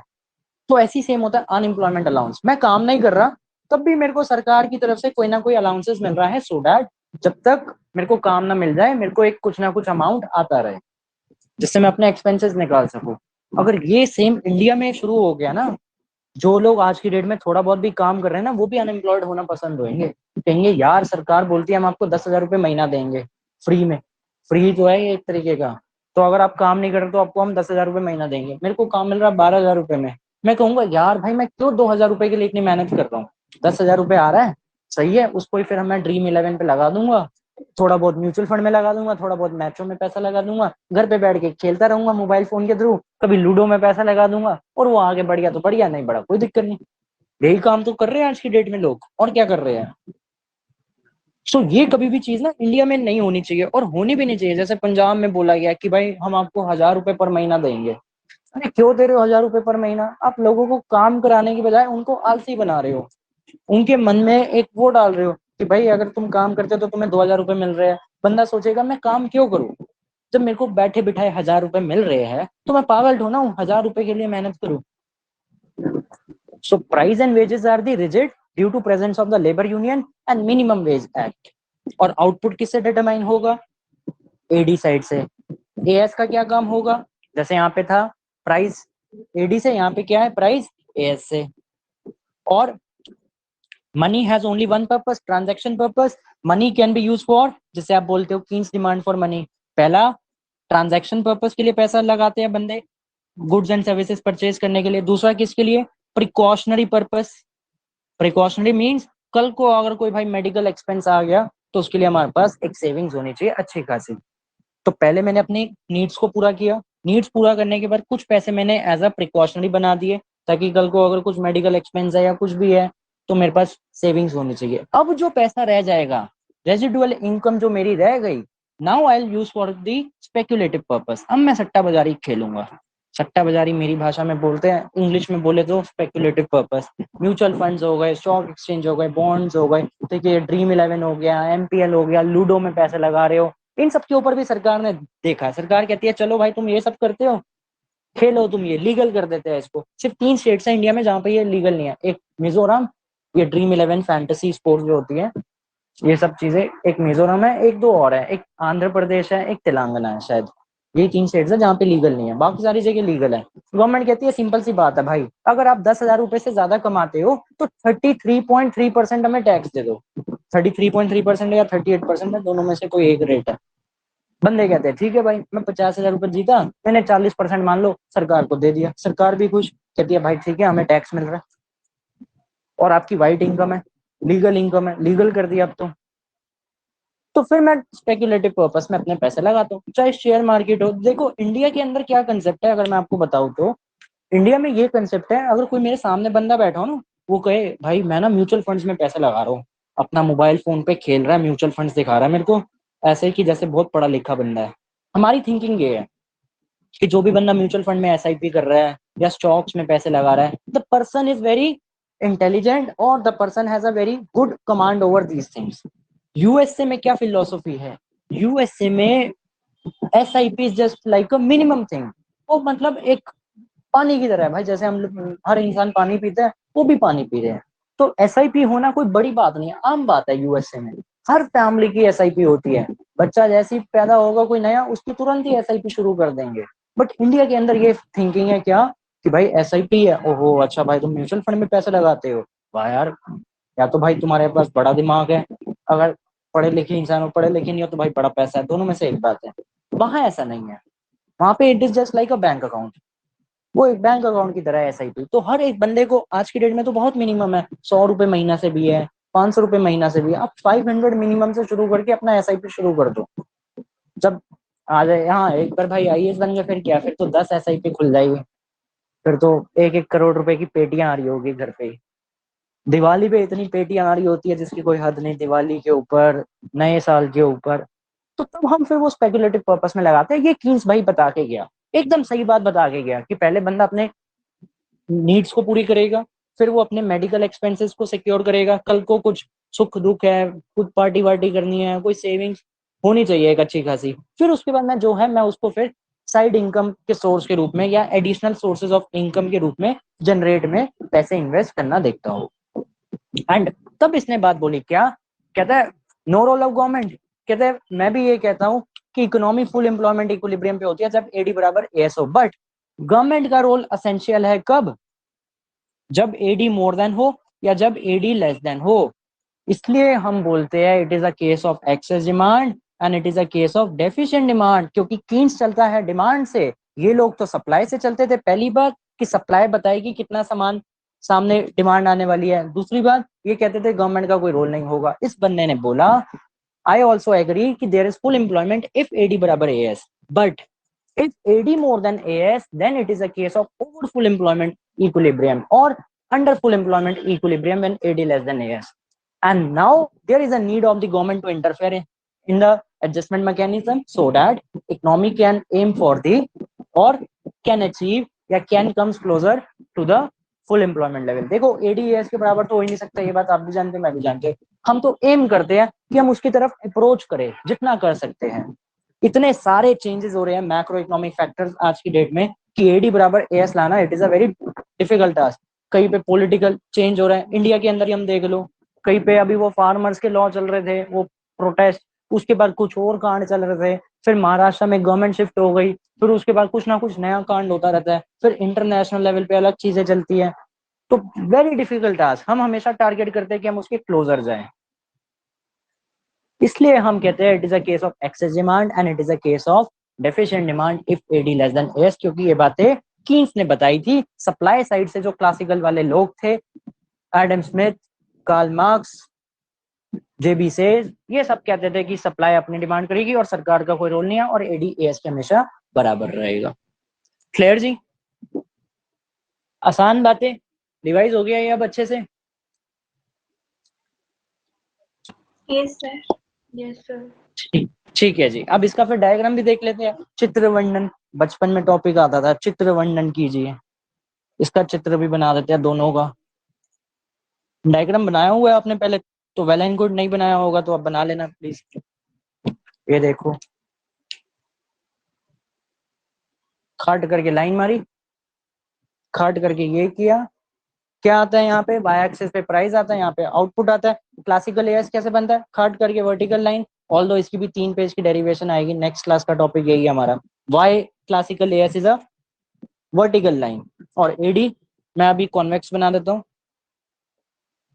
ये E1 था, अगर एडी बढ़ेगा तो देखो AD1 से AD2 पे गए, शिफ्टिंग लग गई, इक्विलिब्रियम E1 से E2 पे आ गया, प्राइस लेवल P1 से P2 पे बढ़ गया, बट आउटपुट मेरा कांस्टेंट ही रहा। तभी तो बोलते हैं economy is at full employment level, क्योंकि आउटपुट ही नहीं चेंज होता। यही फिर हम यहाँ पे टॉपिक लाते थे, कौन सा, classical dichotomy. Classical dichotomy, dichotomy का मतलब दो option, true false, yes no, head tail. Dice is not a dichotomy, क्योंकि डाइस में तो 1 से लेके 6 नंबर होते हैं। डाइकोटमी मतलब दो ऑप्शन होने चाहिए। तो यहाँ भी दो ऑप्शन है, कौन से, या तो वो नॉमिनल वेरिएबल होगा या तो वो रियल वेरिएबल होगा। Real variable and nominal variable, जैसे nominal income and the real income. Real income कैसे निकालते हो, जो आपने इनकम अर्न की that is the nominal income, उसको डिवाइड कर देते हो प्राइस लेवल से। बेसिकली रियल इनकम क्या बताती है, how much units of that particular good you can buy. मेरे पास 100 रुपए थे, ये मार्कर 20 रुपए का एक आता है, मैं 5 मार्कर उठा के ले आया, if I am spending entire amount, तो 5 जो मैं लेके आया that is my real income. तो ये बात बोली किसने, क्लासिकल लोगों ने, कि there is a separation between the nominal and the real variables. और एक बात और जो हमने पढ़ी थी, क्या, कि नॉमिनल के चेंज होने पे सिर्फ नॉमिनल वेरिएबल चेंज होता है, रियल चेंज नहीं होता। इसलिए बोला गया था money is a neutral. Money neutrality का जो कॉन्सेप्ट आता है वो यहीं से हमने फिर आगे फर्दर बनाया। और कीन्स में कैसे बनता है इसका, ये प्राइस, ये आउटपुट, और एएस क्या होगा, parallel to X axis. AD कैसे होगा, डाउनवर्ड स्लोपिंग। आज एडी अगर शिफ्ट होगा तो क्या होगा, देखो आउटपुट चेंज हो गया, Y0 से Y1, और यहाँ पे आएगा तो आउटपुट कम हो जाएगा। So output is determined by the as, output is determined by the बादल वाला एग्रीगेट डिमांड। सो ये रोल था, ये प्राइस के लिए है, यहाँ पे एडी प्राइस के लिए है। तो क्लासिकल एंड कीन्स का अंतर क्लियर आ गया जी, कथा समझ आ गई? Yes, sir. ठीक है जी, अब आगे बढ़ाते हैं। इसके बाद जो इस सीरीज में जो नेक्स्ट टॉपिक आता है हमारे पास, वो आता है सेक्टर्स ऑफ एन इकोनॉमी। एक इकोनॉमी में कितने सेक्टर्स होते हैं, तो आप लोग तो ऑलरेडी ये बात जानते हो, how many sectors are there, कितने होते हैं, 3 7, राइट, देयर आर 7 सेक्टर्स। तो कैसे बाइफर्केशन हुआ था 7 सेक्टर का, 7 समंदर पार, 3 और 4 में बढ़ते हैं। 3 आते हैं फ्रॉम द सप्लाई साइड, 4 आते हैं from the demand side. Supply side का मतलब कौन होगा आपका, कि मैक्रो पढ़ रहे हैं, macro economics deal with the aggregation of all the individual units, सबका एडिशन कर देंगे मतलब एएस मिल जाएगा। प्राइमरी सेक्टर और सेकेंडरी सेक्टर, 7वीं 8वीं की geography, and the tertiary sector. Geography से याद आया, ज्योग्राफी के नोट्स कंप्लीट होने वाले हैं, तो कुछ दिनों में मिल जाएंगे आपको ज्योग्राफी के नोट्स। आज भी मैंने दोपहर को एक फाइल शेयर की थी इंडिया रिलेशन वाली, उसमें बस एक टॉपिक ऐड ऑन किया है, बाकी पुराना सेम ही है। इंडिया मॉरिशियस की अभी ट्रेड डील हुई है जस्ट कुछ महीने पहले, तो उसका भी मैंने नोट वहां पे डलवा दिया कि 100 वर्ड में वो ट्रेड डील है क्या इंडिया मॉरिशियस की, और कोई उसमें चेंजेस नहीं छिड़े, बाकी सारा सेम ही है। तो ये तीनों का जो टोटल बना दैट इज एएस। और डिमांड साइड में कौन कौन से आते हैं? पहला हाउस होल्ड सेक्टर, दूसरा बिजनेस सेक्टर, तीसरा सरकारी सेक्टर जिसकी आप तैयारी कर रहे हो, चौथा raw rest of the world या एक्सटर्नल सेक्टर या एब्रॉड सेक्टर। अब इन चारों का जो एग्रीगेशन होगा वो कौन होगा? आपकी भाषा में बोलूं तो एग्रीगेट डिमांड, मेरी भाषा में क्या होता है ये? It is aggregate expenditure. AD तो कुछ और होता है, this is not aggregate demand. Aggregate demand तो कुछ और है, इसका एक्चुअल नेम एई है। आप लोग स्कूल लेवल से ही सिखाया जाता है कि एडिशन कर दो, एक्सपेंडिचर मेथड की जो इक्वेशन है that is the aggregate demand. ऐसा नहीं होता, कॉलेजेस में भी सेम बात बोली जाती है। सेमेस्टर 2 में मैं कितनी बार ठीक करा के थक चुका कि भाई चेंज कर लो चेंज कर लो, कहते प्रोफेसर ने तो वो बोला। मैंने कहा या तो तुम्हारे प्रोफेसर सही है या तो सारे ऑथर्स गलत है। एग्रीगेट एक्सपेंडिचर इसलिए क्योंकि हम यहाँ पे हर एक सेक्टर का एक्सपेंडिचर की बात कर रहे हैं। हाउस होल्ड सेक्टर क्या करेगा? कंजम्पशन करेगा, तो that is consumption expenditure. Business sector क्या करता है? इन्वेस्टमेंट करेगा, तो that is investment expenditure. Government sector क्या करती है? गवर्नमेंट एक्सपेंडिचर किसके ऊपर? वेलफेयर पर्पस के ऊपर। प्राइवेट सेक्टर किसके लिए आता है? Profit motive. तभी तो कोविड टाइम में प्राइवेट सेक्टर वाले भाग गए। आत्मनिर्भर पैकेज किसने निकाला? भारत सरकार ने निकाला, क्योंकि गवर्नमेंट की ये रिस्पॉन्सिबिलिटी होती है इकोनॉमी को बूस्ट करके वापस लाना। श्रीलंका में क्या हो रहा है? प्रेसिडेंट के घर के अंदर लोग वहां पे तबले बजा रहे हैं, वहां पे हारमोनियम बजा रहे हैं, उसके इंस्ट्रूमेंटल पे खेल रहे हैं, कोई उसके पियानो पे बजा रहा है, कोई वहां पे नाच गाना कर रहा है। तो क्यों? क्योंकि भाई गवर्नमेंट की रिस्पॉन्सिबिलिटी थी। तो इसलिए गवर्नमेंट को बोलते हैं it is a public sector, public welfare के लिए काम। और रेस्ट ऑफ द वर्ल्ड में क्या आता है? Export and the import. तो हमारा यहाँ पे काम क्या है? कीन्स थ्योरी पढ़ना, क्योंकि एएस तो कुछ बताता ही नहीं, वो तो कहता है कि आउटपुट होगा सप्लाई साइड से, और एडी हमेशा एएस के बराबर रहेगा। जो चेंजेस आते हैं इधर एडी मोर देन एएस और एडी लेस देन एएस, वो इस साइड से पता चलते हैं, मेरी राइट हैंड साइड में जितने फैक्टर्स हैं। तो आज अगर मैं इसका इक्वेशन बनाऊं तो क्या इक्वेशन बनेगी इसकी? ये 4 सेक्टर्स है एंड चारों सेक्टर की एक्सपेंडिचर हमारे पास है, तो इन चारों सेक्टर की एक्सपेंडिचर को ऐड कर दो, आपके पास क्या आएगा? Aggregate expenditure. जैसे ये इतने बड़े बड़े नाम हैं, इसको हम एक काम करते हैं, एब्रीविएशन दे देते हैं सबके लिए। लाइक हाउस होल्ड के लिए कंजम्पशन एक्सपेंडिचर इज सी, ये आई ये जी, इसको तो मैंने ऑलरेडी एक्स और एम से दे दिया। तो C plus I plus G, that is C plus I plus G plus it is net exports. ये आपका हुआ एग्रीगेट डिमांड।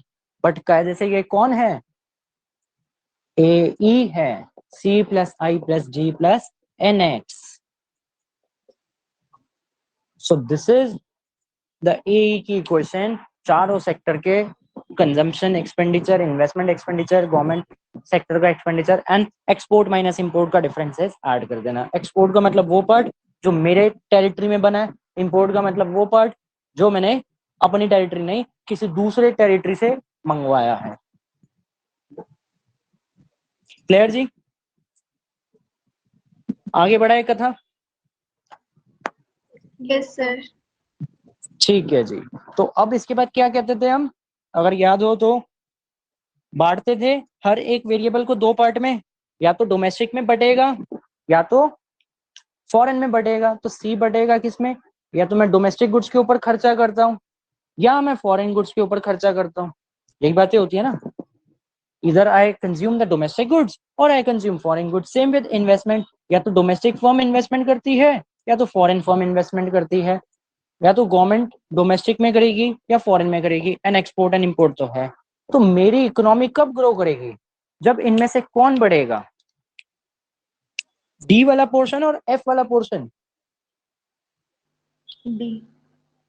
डी वाला पोर्शन, तो ये वाले 3 आ गए, और एक्सपोर्ट और इंपोर्ट में से एक्सपोर्ट आ गया क्योंकि वो सामान मेरी टेरिटरी में बना है। तो टेक्निकली एडी क्या हुआ, CD plus ID plus GD plus export. अब फिर हम यहाँ पे कहते थे क्या कि सीडी की वैल्यू निकाल दो, क्या आएगी, it is C minus C F, तो C minus C F. Similarly यहाँ पे खेलते रहते हैं, I minus I F plus G minus G के ऊपर एफ, साथ में मत लिख देना जी एफ, एग्जामिनर छोड़ेगा नहीं फिर। अब लाइक टर्म्स को उठा के अलग करो, सी plus I plus G plus x, बाकी सारी टर्म्स को उठा के अलग कर देते हैं। मैथ्स में बहुत इंपॉर्टेंट पार्ट होता है कॉमन लेना, आधी मैथमेटिक्स तो कॉमन के ऊपर बेस्ड होती है। सी एफ, आई एफ, फिर दोबारा ये आ गया जी एफ। अब ये क्या करे, ये एक ब्रैकेट बन गई, ये माइनस का साइन है, अब यहां से माइनस के साइन को बाहर फेंको, अंदर सबके साइन क्या हो गए, पलट गए, पलट। और ये सारा कौन है, फॉरेन सेक्टर।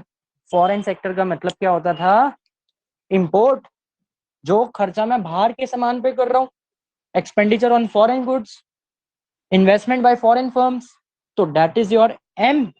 तो इक्वेशन क्या आ गई, C plus I plus G plus X minus M, और इन दोनों का difference is net export. This is how we get the equation of the AE. ऐसे नहीं होता कि सीधा 4 सेक्टर है, चारों का एक्सपेंडिचर ऐड करो ये आ गया। ये आया कैसे, ऐसे आया। एग्जामिनेशन पर्पस के लिए बहुत इंपॉर्टेंट बात है, ऑल्दो आप लोगों की रिवीजन चल रही है, but for the exam purpose this is very important.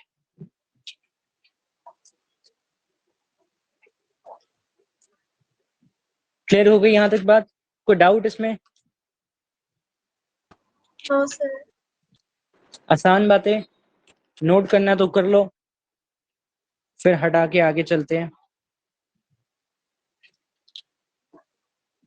हो गया सर।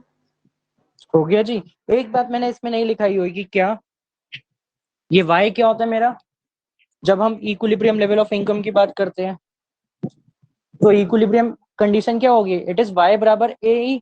y का मतलब इनकम, दैट इज जीडीपी, और ए का मतलब इट इज स्पेंडिंग। तो this is income must be equal to, अगर मैं इसे वर्ड्स में लिखूं, स्पेंडिंग ऑन डोमेस्टिक गुड्स। ये बात मैंने लास्ट टाइम क्या पता ना लिखवाई हो शायद। इसकी इकोनॉमिक इंटरप्रिटेशन, y का मतलब इनकम और the GDP level, equilibrium condition यही बनेगी, y बराबर ए ई एडी बोलते हो आप लोग, y बराबर एडी। y का मतलब क्या बोलते थे आप, अभी मैं पीछे लिख रहा था, ए एस बराबर एडी। ए एस को ही तो हम y बोलते हैं। क्यों y बोलते हैं, क्योंकि एग्रीगेट सप्लाई कैसे आता है, दो चीजों को ऐड करके, कंजम्पशन प्लस सेविंग्स।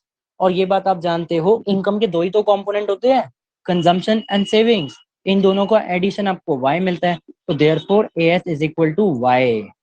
याद करो, इसी को आप बचपन लेवल पे क्या बोलते थे, it is a 45 degree reference line, 45 degree, और it is a reference line. जैसे डायग्रामेटिक वे में अगर मैं इसे बनाऊं, ये सारी बातें हटा के ऊपर वाला पोर्शन हटा देते हैं, इसको आप क्या बोलते थे, रेफरेंस लाइन। ये y, ये आता था यहाँ पे ए ई, और कायदे से देखा जाए this is x axis, this is y axis. Maths में एक इक्वेशन होती है x बराबर y की, इसका मतलब क्या होता था, अगर x की वैल्यू 1 है तो y भी 1 आएगा, x की वैल्यू 2 है तो y भी 2 आएगा। जब ये बात मैं सेमेस्टर 2 वालों को पढ़ाता था, मैं बोलता था y की वैल्यू अगर 2 है, x की वैल्यू क्या हुई, सामने से बड़ा इंटरेस्टिंग जवाब आता था, कहते x की वैल्यू तो, x तो मेरी जान थी, उसकी वैल्यू क्या बताए अब हम। तो मैंने कहा भाई ऐसे काम मत किया करो यार, कहते हैं आप भी यार x की वैल्यू पूछ रहे हो। तो बड़े अच्छे अच्छे जवाब देते थे वो लोग। तो अब अगर x1 है y1, तो प्लॉटिंग कैसे होगी, x1 y1 x2 y2 x0 y भी 0 x3 y भी 3। तो कायदे से देखा जाए, ये पहला पॉइंट, ये रहा, ये रहा, ये रहा, ये लाइन मिल गई। इसी को थोड़ा और अगर मैं एक्सटेंड कर दूं, ये लाइन मिल गई। तो ये बात क्या दिखा रहा है, ये दिखा रहा है कि यहाँ पे x is equal to Y है। x is equal to Y का मतलब x पे आप लोग क्या प्लॉट कर रहे हो, इनकम, और y एक्सिस पे क्या प्लॉट कर रहे हो, ए ई, करेक्ट। तो इस लाइन के हर एक पॉइंट पे कौन है, इक्विलिब्रियम होल्ड हो रहा है। अब जहां पे मेरा एग्रीगेट एक्सपेंडिचर जो ये इक्वेशन है, ये जहां पे मीट आउट करती है, फिर वहां से हमें इक्विलिब्रियम पता चलता है। और ये 45 डिग्री क्यों बोलते हैं? क्योंकि this is a 90 degree panel, जितना हिस्सा यहाँ उतना ही हिस्सा यहाँ, जितना ये उतना ही ये, तो आधा आधा बढ़ गया ना, ये जितना ये है उतना ही ये पोर्शन है। इसलिए बोलते हैं it is a 45 degree line, क्योंकि मैथमेटिक्स से इक्वेशन होती थी 12वीं क्लास 12वीं में होता है chapter number 7 AOI, area of integration, बड़ा अच्छा चैप्टर होता था। तो वहां पे बनाते थे x बराबर y की लाइन, ऑल्दो वहां पे हम नेगेटिव भी जाते थे थर्ड क्वाड्रेंट में, बट क्योंकि यहाँ पे बोथ वेरिएबल्स आर पॉजिटिव, इसलिए मैं थर्ड क्वाड्रेंट और सेकंड और फोर्थ की बात नहीं कर रहा। Plus minus minus minus minus plus, यहाँ पे प्लस प्लस होता है दोनों वेरिएबल, इसलिए हम सिर्फ फर्स्ट में ही डील कर रहे हैं।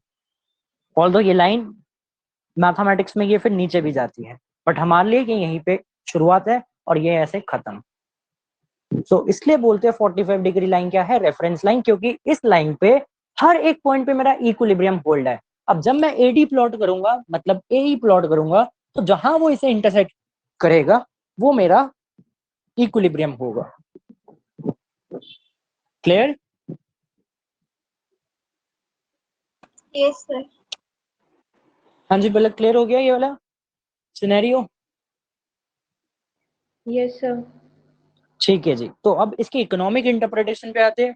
This Y stands for the income और the GDP level, this A stands for the spending on domestic goods, और ये जो पूरा है कहाँ गया वो, ये रहा CFIFGF, ये पर्टिकुलर कंपोनेंट को क्या बोलेंगे? It is purchase of foreign goods. Foreign goods है किस किसने? Bye the house hold, firms and the governments. ये IFGF ये क्या दिखाता है कि फॉरेन गुड्स का परचेज हाउस होल्ड ने किया, मैं अगर फॉरेन गुड्स के ऊपर खर्चा कर रहा हूँ फॉरेन फर्म्स के ऊपर, एंड सिमिलरली गवर्नमेंट जो कर रही है, तो इसकी भी इंटरप्रिटेशन लिख लो। ये सब क्या दिखाता है? This is purchase of the foreign goods by the, C का मतलब हाउस होल्ड, आई का मतलब इन्वेस्टमेंट मतलब business sector, and the government sector. Purchase of goods by the foreign goods by all the three sectors.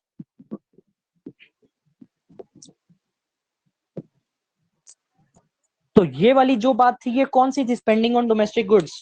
This is ये वाली equation, ये जो line मैंने लिखी है ये किसका इंटरप्रिटेशन है? इस वाले पोर्शन का। सिर्फ इतना, CD plus ID plus GD plus X, ये इस साल के पेपर में आया है। ये जो बात बता रहा हूं मैं, ये इस साल के पेपर में आया है। ये पूरा इंटरप्रिटेशन क्या होता है, I guess section number A में था या कहाँ था, बट आया जरूर है, मैंने देखा था ये वाला क्वेश्चन। तो स्पेंडिंग ऑन डोमेस्टिक गुड्स का मतलब क्या हुआ? It is CD plus ID plus GD plus X। और एक टर्म और होती है, वो क्या? ये तो हो गया स्पेंडिंग ऑन डोमेस्टिक गुड्स। जो दूसरी टर्म होती है हमारे पास वो होती है spending by domestic residents. Spending by domestic residents, bye domestic residents. तो वो वाली कौन सी इक्वेशन है? वो ये वाली इक्वेशन है, C plus I plus G plus NX। Spending by domestic resident मतलब डोमेस्टिक रेजिडेंट जो है उन सब ने कितने पैसे खर्च किए, उसमें तो सारे आ गए। मतलब spending by the all the three sectors, house hold, firms and the government. Firm बोलो बिजनेस बोलो बात सेम। सो ये वाली इक्वेशन की इंटरप्रिटेशन ये है, स्पेंडिंग बाय डोमेस्टिक रेजिडेंट्स की इक्वेशन ये है। सो इसी वाले क्वेश्चन के ऊपर इस बार पेपर में आया था। पेपर आप लोग चेक करना, आपको मिलेगा इस साल के पेपर में। स्पेंडिंग ऑन डोमेस्टिक गुड्स एकदम से मेरे को क्लिक किया, ये वाली बात मैंने कहीं देखी है, इसी साल के पेपर में ही देखी थी कि यार कहीं ना कहीं तो इसका मेंशन था इस इक्वेशन का। ये बात मैंने पुरानी क्लास में नहीं बताई होगी जब ये फर्स्ट टाइम पढ़ा था, इसकी इंटरप्रिटेशन नहीं लिखा था ना ये लास्ट टाइम में। No, sir. हाँ देखा, हर बार ऐसे ही होता है, जब भी मैं कोई टॉपिक की रिवीजन या कुछ ना कुछ ऐसे चल रहा होता है तो हर बार कोई ना कोई एक नई बात आ जाती है। तभी मैं कहता हूँ यार कि कोई भी क्लास चाहे रिवीजन भी क्यों ना हो अटेंड कर लिया करो, क्या पता मैं उसमें कुछ नया बता दूं। सो ये दो इकोनॉमिक इंटरप्रिटेशन बड़ी इंपॉर्टेंट थी यहाँ पे, और ये diagram just only for the understanding, ताकि याद रहे कि हाँ भाई ये 45 डिग्री लाइन की सिग्निफिकेंस क्या है।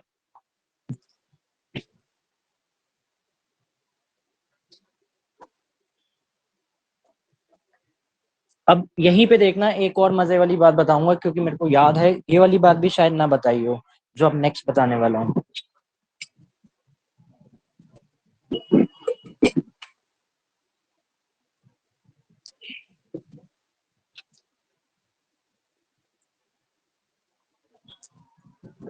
हाँ जी, हटा दूं इसे? Yes, sir. हाँ जी पलक मैडम, नोट कर लिया आपने? Yes sir. ठीक है जी। देखो अब एक जो पार्ट आता है इसमें, वो कौन सा आता है? Circular flow of income. वो सब तो आप फेमिलराइज हो सर्कुलर फ्लो ऑफ इनकम से, ठीक है? एक बार देख लेते हैं उसे। सर्कुलर फ्लो ऑफ इनकम को भी हम कहते थे, सर्कुलर फ्लो ऑफ इनकम क्या चलता है यहाँ पे? House hold, correct. यहाँ पे कौन आता है? बिजनेस सेक्टर, मतलब प्रोड्यूसर सेक्टर। अब हाउस होल्ड सेक्टर क्या करेगा? क्या देगा? फैक्टर सर्विसेज देगा। याद रखना हमेशा कि जब भी हम नेशनल इनकम में निकालते हैं तो कौन सी चीजें लेते हैं? फैक्टर वाली लेते हैं, ट्रांसफर वाली नहीं लेते। रीजन बीइंग क्योंकि transfers are not included in my GDP और in my national income because they do not lead to any corresponding flow of the services. They are the unilateral payment, one sided payment. और हमारे economy की GDP में या हमारी economy की national income में वही सब चीजें आती है जिससे मेरी इकोनॉमी का प्रोडक्शन बेस एक्सपैंड हो, मेरी इकोनॉमी में आउटपुट लेवल बढ़े, तभी वो इनकम मेरी इकोनॉमी में ऐड ऑन होगी। अगर ग्रांट्स मिल रहे हैं, डोनेशंस मिल रहे हैं, गिफ्ट्स मिल रहे हैं, these are not the factor income, ये तो ट्रांसफर पेमेंट्स है। इनफैक्ट ऑल द टैक्सेस, जितने भी टैक्सेस होते हैं वो सबके सब क्या होते हैं? Transfer payment. कोई भी टैक्स हो, each and every tax is a transfer payment. Why it is a transfer payment? Because as a responsible citizen of a country, it is our, क्या कहते हैं उसे, इंग्लिश में एक शब्द आ रहा है, इतनी इंग्लिश नहीं आती, वो एक शब्द होता है, it is our national responsibility or moral responsibility or ethics, on the ground of ethics, to pay our taxes honestly. तभी तो वो ग्रो होगा हमारा नेशन। इसलिए इसके ऊपर एक स्कीम चलाई सरकार ने, कौन सी? Honouring the honest. Last year prime minister ji ने जब स्पीच दी थी तब ये स्पीच, तब इसका जिक्र हुआ था, ऑनरिंग द ऑनेस्ट, कि जो लोग इनकम टैक्स देते हैं, टैक्सेस ईमानदारी से देते हैं, तो उन्हें हम ऑनर करेंगे किसी ना किसी फॉर्म में, इन काइंड कुछ ना कुछ इंसेंटिव दिए जाए। तो ऑनरिंग द ऑनेस्ट स्कीम चली क्योंकि सिर्फ इंडिया के अंदर ओनली एंड ओनली मात्र 2% लोग हैं जो अपना इनकम टैक्स ईमानदारी से देते हैं। 135 करोड़ प्लस के नेशन में अगर 2% लोग अगर टैक्स दे रहे हैं ईमानदारी, तो फिर कैसे सरकारी एक्सपेंडिचर चलेंगे? आपको पता है कि इंडिया जो क्रूड ऑयल मंगवाता है उसके ऊपर कितना पैसा खर्च होता है? इंटरव्यू का क्वेश्चन बन जाएगा ये, ऐसी क्वेश्चन पूछते हैं इंटरव्यू वाले। क्योंकि इंडिया की अब नई पॉलिसी आई है इलेक्ट्रॉनिक के ऊपर, ई व्हीकल। एनी आइडिया कि जो हम क्रूड ऑयल मंगवाते हैं बाहर से इंपोर्ट पे, उसका इंपोर्ट बिल कितना बनता है? एक फिर भी रैंडम गेस, एनी, कितना लगता है आपको, कितना बनता होगा?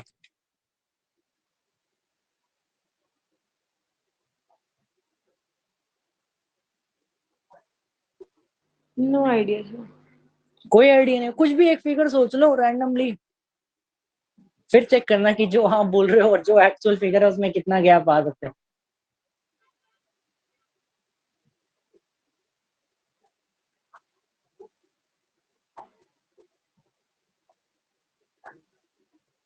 हाँ जी बताओ, एनी आइडिया, कुछ भी। रितिका, कोई आइडिया है? सरकार कितना पैसा खर्च करती होगी क्रूड ऑयल मंगवाने में? नहीं सर। 16 लाख करोड़ रुपए खर्च होते हैं। 16 लाख करोड़ रुपए, just like my fix expense. भाई फिक्स एक्सपेंस है कि मेरे को क्रूड ऑयल इतना मंगवाना, तो 16 लाख करोड़ रुपए पहले अलग कर दो, फिर बाकी देखेंगे जो हमें खर्चे करने हैं।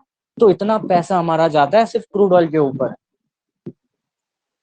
इसलिए हम चाहते हैं कि हम पेट्रोल से अपनी डिपेंडेंसी को नेग्लिजिबल अमाउंट पे ले आए, और यही अब गवर्नमेंट का टारगेट है, क्योंकि इसी से तो ये अर्बन पॉल्यूशन बढ़ रहा है। ये कम हो जाएगा, लोगों की लाइफ लॉन्गिविटी बढ़ जाएगी। क्यों बोलते हैं कि भाई जापान में लाइफ लॉन्गिविटी 85 प्लस है, इंडिया के अंदर 67.2 ईयर्स है life expectancy? Why? Due to pollution. इतना सारा जो ये पॉल्यूशन है, आधा पॉल्यूशन तो सोर्स यही है। फिर उसके बाद अक्टूबर नवंबर में देखना दिल्ली बन जाती है गैस चैम्बर, हर बार अक्टूबर नवंबर में कहते दिवाली के पटाखों की वजह से होता है। अबे सालो, जो वहां से जो पोल्यूशन आ रहा है वो तुम्हें एक दिन नजर आ रहा है, दिवाली के पटाखे तो बस एक दिन चलते हैं। वो ठोना हुआ मेजर कंट्रीब्यूशन सोर्स का 90% तो तुम्हारा जो पॉल्यूशन है वो यहीं से है। फिर बाकी सारा ये जो स्टेबल फार्मिंग है, हिंदी में बोला जाए पराली, वो है, वो यहाँ से आ रहे हैं। और बाकी सोर्सेज जितने हैं वो अलग। दिवाली का पटाखे तो नेग्लिजिबल अमाउंट में होते हैं, वो भी एक दिन भी नहीं कहूंगा मैं, 3 घंटे या 4 घंटे। तो कहते फायर क्रैकर बैन कर दो, क्यों बैन कर दो? तो 2% लोग जो टैक्स दे रहे हैं वो नजर नहीं आ रहा, 4 घंटे जो दिवाली के पटाखे चलते हैं वो नजर आ रहा है। सो जब आप लोग पॉलिसी मेकिंग में जाओ तो इन बातों का ख्याल रखना और समझाना थोड़ा लोगों को। सो यहां से इन्होंने दी फैक्टर सर्विसेज किस फॉर्म में? Land, labour, capital, entrepreneur. बदले में क्या मिलेगा भाई? ये तो ट्रेड ऑफ सिस्टम है। फैक्टर पेमेंट, लेन देन का व्यापारी जो है ये, लैंड के ऊपर रेंट, लेबर को क्या देंगे? वेजेस, सैलरीज, कैपिटल पे इंटरेस्ट, एंटरप्रेन्योर को प्रॉफिट। अब बिजनेस सेक्टर क्या करेगा? इस सर्विसेज से गुड्स एंड सर्विसेज प्रोड्यूस करेगा, फाइनल गुड्स एंड सर्विसेज। अब देखो यहाँ पे मैं गुड्स एंड सर्विसेज नहीं लिख रहा, वर्ड क्या लगा रहा हूँ? फाइनल। अब इसकी कथा बाद में देखते क्या होगी। अब ये फैक्टर पेमेंट आई, हाउस वर्ड क्या करेगा? यहाँ पे एरो जाएगा, final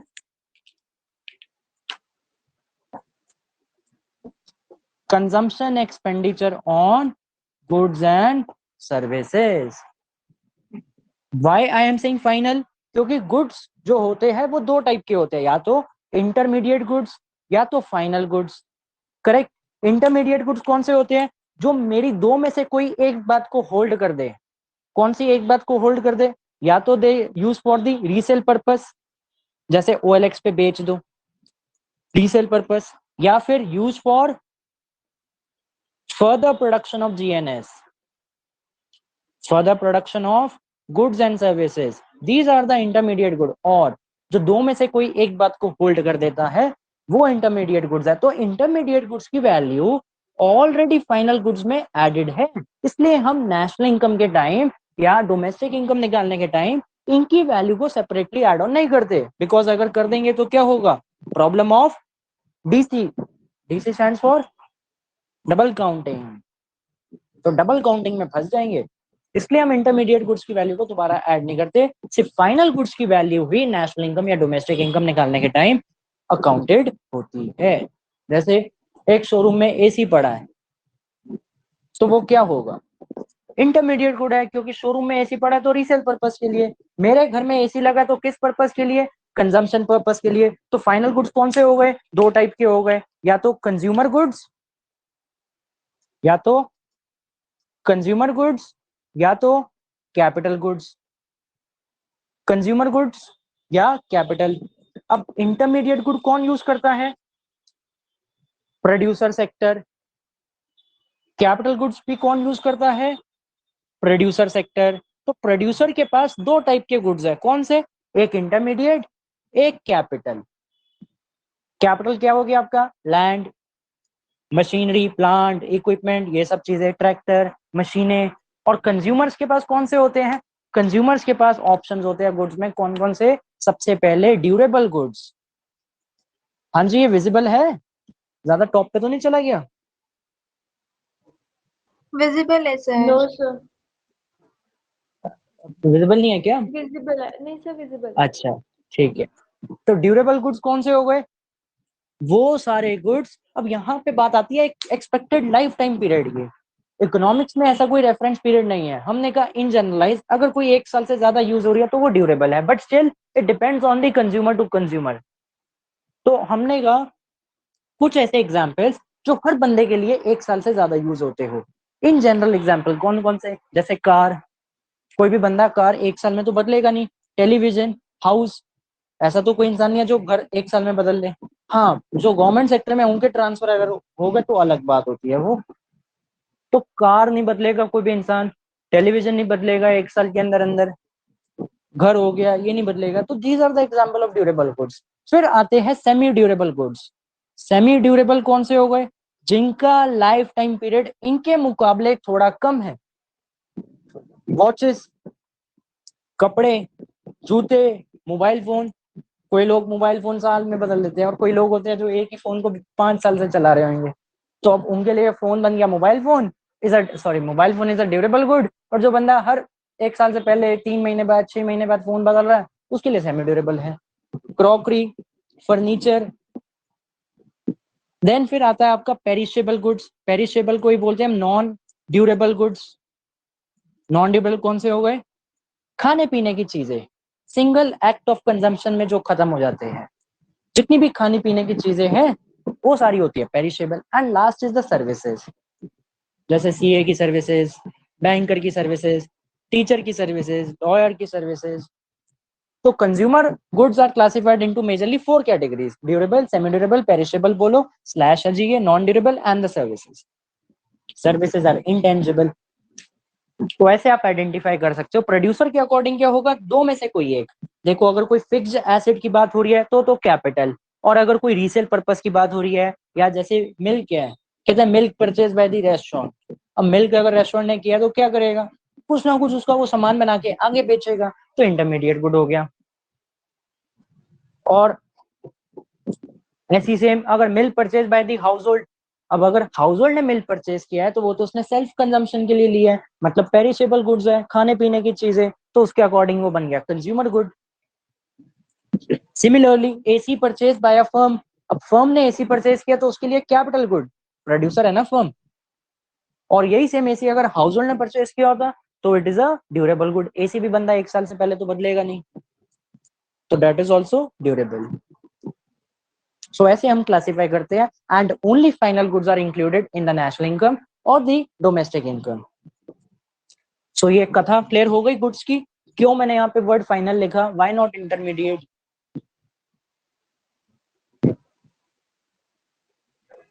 yes sir.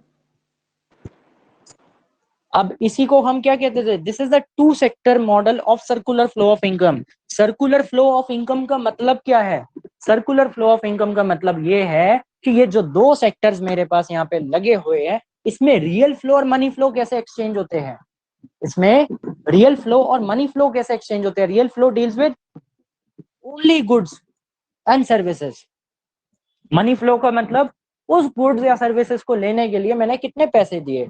Like rent receive by a landlord, तो rent is a money flow. Mobile phone purchase by a consumer, तो mobile phone is a real flow. हाँ, जो उस फोन के लिए मैंने पैसे दिए वो मनी फ्लो बनेगा, बट जो वो फोन खरीदा वो रियल फ्लो है।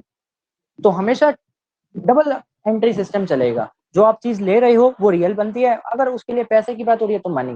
तो क्वेश्चन हमें खुद बताएगा, कहेगा money paid for the purchase, then it is a money flow. या अगर वो बोलता है car purchase by household, या किसी ने भी कार परचेज किया फर्म ने, तो car purchase is a real flow. But अगर बोलता है payment made for the car, then वो बनेगा money flow. Interest receive by the household from on the bank FD, then it is a money flow. Cement purchase for construction of houses, cement की बात कर रहा है तो real flow. तो circular flow यही बताती है कि रियल फ्लो और मनी फ्लो का कैसे एक्सचेंज है अक्रॉस दीज टू सेक्टर्स। अब इसमें से कौन सा रियल कौन सा मनी? देखो सर्विसेज की बात तो this is real flow. Payment की बात मतलब पैसे मिल रहे हैं तो बाय डिफॉल्ट है मनी फ्लो। कंजम्पशन एक्सपेंडिचर कर रहे हैं मतलब पैसे खर्च कर रहे हैं, money flow. Goods and services ले रहे हैं तो दैट इज रियल फ्लो। हो गया मेरा circular flow of income complete. ये भी इस साल के पेपर में आया हुआ है, सर्कुलर फ्लो ऑफ इनकम। 12वीं का पार्ट है ये सारा, 12वीं की national economics, national income, national economics बोल रहा, सॉरी, नेशनल इनकम। अब ये तो है two sector model without financial system. अगर मैं यहाँ पे फाइनेंशियल सिस्टम डाल दूं, मतलब बैंकिंग सिस्टम लगा देते हैं, फाइनेंशियल सिस्टम बोलो, मनी मार्केट बोलो, हेलो मनी मार्केट, सेम बात। एलएम की इक्वेशन के लिए यूज होता है मनी मार्केट। तो अब हाउस होल्ड क्या करेगा? वो कहता है भाई मेरे को यहाँ से जो पैसा मिला, मैं सारे पैसे क्यों उड़ाऊं, कुछ पैसा मैं बैंक में सेव करवा रहा हूँ, सेविंग्स। बिजनेस भी कहता है मैं भी पैसे सेव करवा रहा हूँ। हाउस होल्ड सेक्टर क्या खोलते हैं? अपना करंट, अपना सेविंग अकाउंट। बिजनेस सेक्टर क्या खोलते हैं? अपना करंट अकाउंट। दोनों अपने पैसे डिपॉजिट्स करवा रहे हैं बैंक में। बैंक भाई ये मेरे पैसे हैं, ये डिपॉजिट कर दे। बैंक वाला कहेगा अच्छा पैसे डिपॉजिट करा रहे हो बेटा, इसमें तो 2.5% इंटरेस्ट मिलेगा बस। सेविंग अकाउंट पे कितना इंटरेस्ट है? 2.5%, इतना ही मिलता है। अब हाउस होल्ड क्या कहेगा? कहेगा मेरे को भाई कुछ गाड़ी लेनी है, तो बैंक वाले को बोलेगा, कहेगा बैंक भाई मैंने पैसे रखवाए हैं तो मेरा अकाउंट होल्डर हूँ, मेरा सिबिल स्कोर चेक करो। और देखो कितना है, क्या मेरे को लोन मिल पाएगा। तो इसने इससे पैसे बोरो कर लिए, बोरोइंग्स। किस पर्पस के लिए बोरो कर रहा है हाउस होल्ड? कंजम्पशन नीड्स को फुलफिल करने के लिए, एजुकेशन लोन, होम लोन, फलाना लोन, अक्कड़ बक्कड़ बम्बे वो करने के लिए। बिजनेस सेक्टर भी बोरो कर रहा है, बट किस पर्पस के लिए? इन्वेस्टमेंट पर्पस की नीड को फुलफिल करने के लिए। कह रहा भाई 10 करोड़ रुपए की मशीन है, क्यों लगाऊं मैं? नई जगह लेनी है, एडिशनल शॉप्स ओपन करनी है, एडिशनल मशीन परचेज करनी है, कुछ भी एडिशनल बिजनेस सेक्टर को काम धंधा करना है, तो वो भी पैसे बोरो कर रहा है, but for the investment purpose. So this is the two sector model, but with incorporation of the financial system in are diagram. चित्र में हमने फाइनेंशियल सेक्टर को भी इंकलकेट कर दिया। हाँ जी, कथा समझ आ गई इसकी? Yes, sir. अब बात आती है किसकी? Free sector. काफी गंदा हो गया ये, हटा देते हैं इन सबको, आधी से ज्यादा चीजों को। अपने नोट करना तो कर सकते हो, कर रखा है तो हटा दूं फिर? हाँ सर। Yes, sir. ठीक है जी। देखो, क्योंकि मेन तो मेरे को आपको वो वाली बात बतानी है जो पिछली क्लास में नहीं बताई थी, शायद नहीं बताई थी, इसलिए इसी से रिलेटेड ही है वो। अब फ्री सेक्टर में क्या होगा? यहाँ पे देखो, हाउस होल्ड है, मैं छोटा सा बना रहा हूँ, ये मनी मार्केट आ गई या फाइनेंशियल सिस्टम आ गया, this is the business sector. वो चेन तो कॉमन ही है भाई, फैक्टर सर्विसेज देगा, बदले में पेमेंट लेगा, फाइनल गुड्स एंड सर्विसेज बनाएगा, बदले में एक्सपेंडिचर करेगा। बट अब हमें यहाँ पे इंकलकेट करना है किसको? सरकार को। गवर्नमेंट आ गई। अब गवर्नमेंट के लिए लाल इंक यूज कर लेते हैं। तो अब गवर्नमेंट क्या करेगी? हाउस होल्ड को क्या देगी? ट्रांसफर पेमेंट देगी। हाउस होल्ड क्या देगा सरकार को? टैक्सेस देगा, चाहे डायरेक्ट हो इनडायरेक्ट हो, सेम यहाँ चलेगा। एरोज आर इंपॉर्टेंट, बस एरो का ध्यान रखना। टैक्सेस देगा ये, कॉर्पोरेट टैक्स, जीएसटी। ये इसे क्या देगी? ट्रांसफर पेमेंट देगी। यहाँ पे क्या करेगी? सेविंग्स कराएगी। यहाँ से क्या करेगी? बोरो करेगी। हो गई कहानी खत्म फ्री सेक्टर की। और फोर सेक्टर में क्या होता है? Rest of the world. Sir government house hold को क्या ट्रांसफर पेमेंट? हाँ, ट्रांसफर देती है ना, अनएम्प्लॉयमेंट अलाउंसेस। अभी जैसे वो दुर्घटना हुई कल मथुरा में, वहां बाके बिहारी मंदिर जी के वहां, तो गवर्नमेंट ने सबको एज अ कंपनसेशन पेमेंट दी। उत्तराखंड में अभी फ्लड्स आ गए, सुबह सुबह बरसात इतनी तेज हो रही है वहां, तो फ्लड्स आ जाती है, फ्लड विक्टिम्स को पैसे दे रहे हैं, ओल्ड एज पेंशन दे रहे हैं, स्कॉलरशिप्स दे रही है। आप जब पेपर टॉप करते हो तो आपको फिर नॉर्थ ब्लॉक में बुलाया जाता है, वहां पे फाइनेंस मिनिस्टर वगैरह सारे होते हैं, वो आपका फेलिसिटेशन करते हैं। आइए जी, आप टॉप किए, आपको मेडल वेडल बनाएंगे, बुके से स्वागत करेंगे, 5-10 फोटोग्राफ खिंचवाएंगे। नॉर्थ ब्लॉक में आपको राउंड टेबल कॉन्फ्रेंस में बिठाया जाएगा, सामने आपका नाम लिखा जाएगा। हाँ सच में, मजाक समझ रहे, सच में होता है, हर साल एग्जाम आने के बाद फेलिसिटेशन होती है, तो आपको फिर वो पेमेंट मिलती है, कंपनसेशन, कुछ ना कुछ स्कॉलरशिप या कुछ भी है जो पैसों का नहीं पता मेरे को, मिलते हैं नहीं देते, पैसे नहीं देते, इन काइंड सारी चीजें देते हैं। पैसे तो बाद में मिलते हैं, जब आपकी ट्रेनिंग शुरू होती है तब आपको मिलता है स्टाइपेंड। 50,000 का शायद स्टाइपेंड होता है। कैश, कैश मतलब बैंक अकाउंट ट्रांसफर आता है। तो ऐसे गवर्नमेंट, ये तो चलो ऑफिसर्स की बात अलग हो गई, बट इन जनरल पर्पस जो लोग हैं उन्हें ओल्ड एज पेंशन मिलेगी। ये उज्ज्वला योजना हो गया, जन धन योजना के थ्रू जितनी भी सरकारी स्कीम्स है, स्मार्ट सिटी, आयुष्मान भारत, तो ऐसे सरकार इन्हें ट्रांसफर पेमेंट्स देती है हाउस होल्ड को। बिजनेस सेक्टर को भी ट्रांसफर देती है, रिलीफ देती है। सर ये एस और बी क्या था? एस और बी मतलब सेविंग एंड बोरोइंग्स। गवर्नमेंट अपना सेविंग करा रही है और बोरो करती है आरबीआई से। आरबीआई कहता है जागरूक रहे, सतर्क रहे। क्लियर? Yes sir. और चौथा कौन आएगा फिर? Rest of the world. Rest of the world को यहीं लगा देते हैं। हाउस होल्ड क्या करेगा और क्या लेगा इससे? यहाँ पे एक्सपोर्ट करेगा, यहाँ पे इंपोर्ट करेगा, सेम ये एक्सपोर्ट इंपोर्ट खेलेंगे। अब बिजनेस सेक्टर बाहर भेज रहा है तो मतलब एक्सपोर्ट कर रहा है, बाहर से कुछ मंगवा रहा है तो इंपोर्ट कर रहा है। आप चाहो तो इसका पेमेंट भी लिख सकते हो, एक्सपोर्ट करेगा तो मतलब पेमेंट मिलेगी, इंपोर्ट करेगा तो मतलब पेमेंट देगा। Factor services and factor payment same यहाँ। एक्सपोर्ट किया तो बदले में ये क्या देगा? फैक्टर पेमेंट, मतलब पेमेंट मिल रही है। और ये इंपोर्ट कर रहा है तो मतलब पेमेंट जारी है।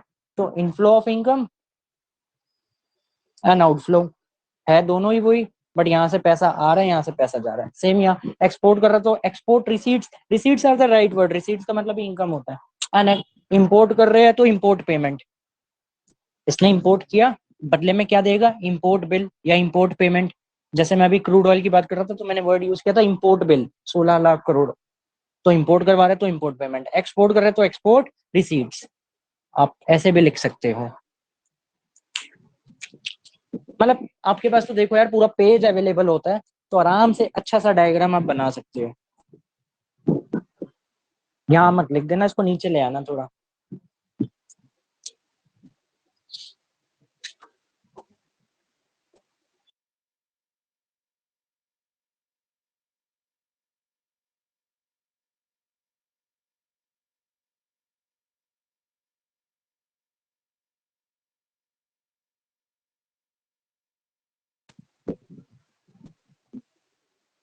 क्लियर जी, आगे चले।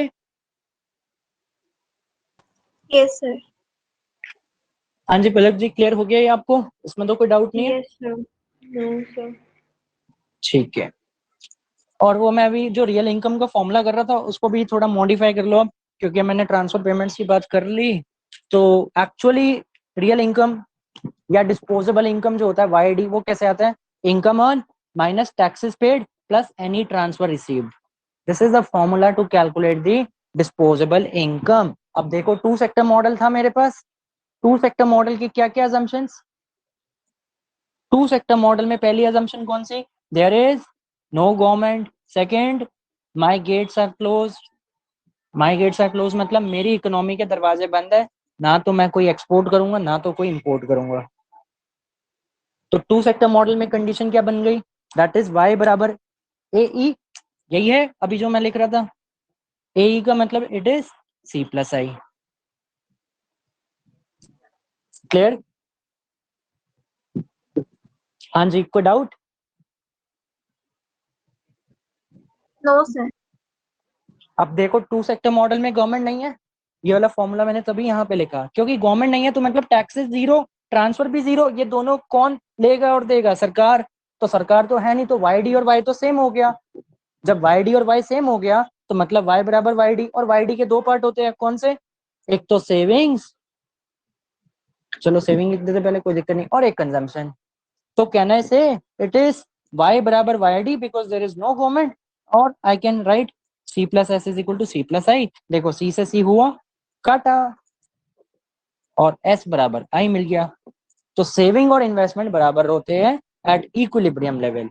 जो आपने मेरे से क्वेश्चन पूछा था ना जब मैं वो लीकेजेस की बात कर रहा था कि सेविंग्स तो वहां जाती है, वो वही वाली कहानी थी, ऐसे घूमता रहता है। अब थ्री सेक्टर में क्या होगा, ये तो टू सेक्टर की बात हो गई। If we talk about three sector model, hashtag sensational Saturday. तो थ्री सेक्टर मॉडल में क्या होगा, अब सरकार आ गई, देखो सरकार आ गई तो मतलब y बराबर ए ही तो है, बट y की जगह क्या डाल दो, क्या डाल देंगे जी, वाई डी का मतलब सी प्लस एस। हाँ जी, मैं इसकी जगह लिख दूं, it is C plus S is equal to Y minus T plus T R. Yes, sir. ये सारी बात मैंने यहाँ पे कर दी। तो अब इसको उठा के यहाँ डाल देते हैं, y की वैल्यू कहाँ गई, ये रही, which comes to be C plus S plus T, and transfer payment minus हो जाएगी, is equal to A E का मतलब C plus I plus G. Basically ये गवर्नमेंट एक्सपेंडिचर ही तो हुआ, इसको हम हटा भी देते हैं, इसका कोई रोल नहीं, एक्सपेंडिचर है, इनकम तो हुई नहीं है। तो ट्रांसफर मैंने हटा दिए, रीजन बीइंग क्योंकि ये माइनस के साथ आएगा, यहाँ माइनस के साथ आएगा तो मतलब एक्सपेंडिचर की बात हो गई, इसलिए मैंने उसको हटा दिया। और अब यहाँ से क्या हुआ, ये सी से सी फिर दोबारा कैंसिल, तो S plus T is equal to I plus ji.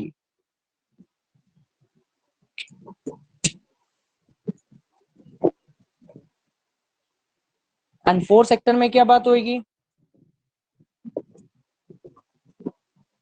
Import आ जाते हैं और एक्सपोर्ट आ जाते हैं। तो मतलब इस वाली इक्वेशन में क्या ऐड ऑन हो जाएगा, एक it will be saving plus taxation plus import and it will be equal to what, I plus G plus X. और इसी को आप क्या बोलते हो, equilibrium by using injections and leakage approach. यही तो इंजेक्शन और लीकेज अप्रोच है कि the leakage from income flow is equal to injections. Leakage क्या, वो सारा पैसा जो बाहर जा रहा है, इंजेक्शन मतलब जो अंदर आ रहा है। ऑल्दो ये लीकेज के कंपोनेंट है, ये इंजेक्शन है। ये यहाँ लिख देना, ये यहाँ लिख देना, as compare to this chart.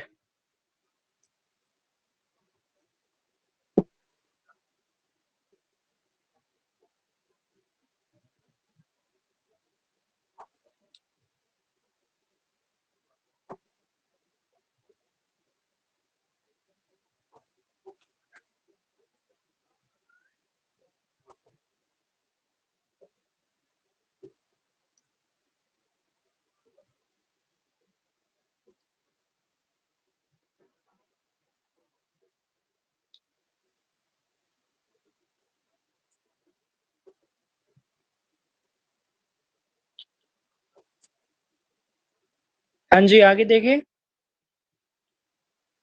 Yes sir. Yes, sir. ठीक है जी। अब मैं जो बात कर रहा था वो टू सेक्टर मॉडल में बात करनी थी, जो लास्ट क्लास में शायद ना बताई हो, कि जब हम बोलते हैं y is not equal to AD, इसको आप 12वीं भाषा में क्या बोलते थे, when AD more than AS और when AD less than AS। But आज मैं AD सब यूज नहीं करूंगा, मैं यहाँ पे लिखूंगा if y is not equal to AD, AE basically, मेरे को भी AE रटवा दिया लोगों ने बुलवा बुलवा के। अगर y और AE बराबर नहीं हुए तो क्या होगा, जैसे ये डायग्राम बन रहा था, अभी मैंने एक रेफरेंस लाइन बनाई थी 45 डिग्री का एंगल बनवा के। अब जब हम AE को प्लॉट करेंगे, चाहे कोई भी मॉडल हो, अभी हम लेट अस सपोज बात कर लेते हैं टू सेक्टर में क्या इफेक्ट है, तो AE मेरा ऐसे आएगा, जहां ये होल्ड कर गया वहां पे इक्विलिब्रियम आ गया, ये Y naught is my equilibrium level of income. अगर इकोनॉमी इक्विलिब्रियम पे नहीं है तो क्या ऑप्शन आ सकते हैं, क्या पता ये ब्लू वाला एरिया ज्यादा हो, या क्या पता ये रेड वाला एरिया ज्यादा हो। तो let us suppose this is E1, this is E2, यहाँ पे Y1, यहाँ पे Y2। तो अब अगर मैं E1 पे बैठा हूँ, रेड वाला पोर्शन ज्यादा है, तो मैं राइट की तरफ मूव ऑन करूंगा, करेक्ट।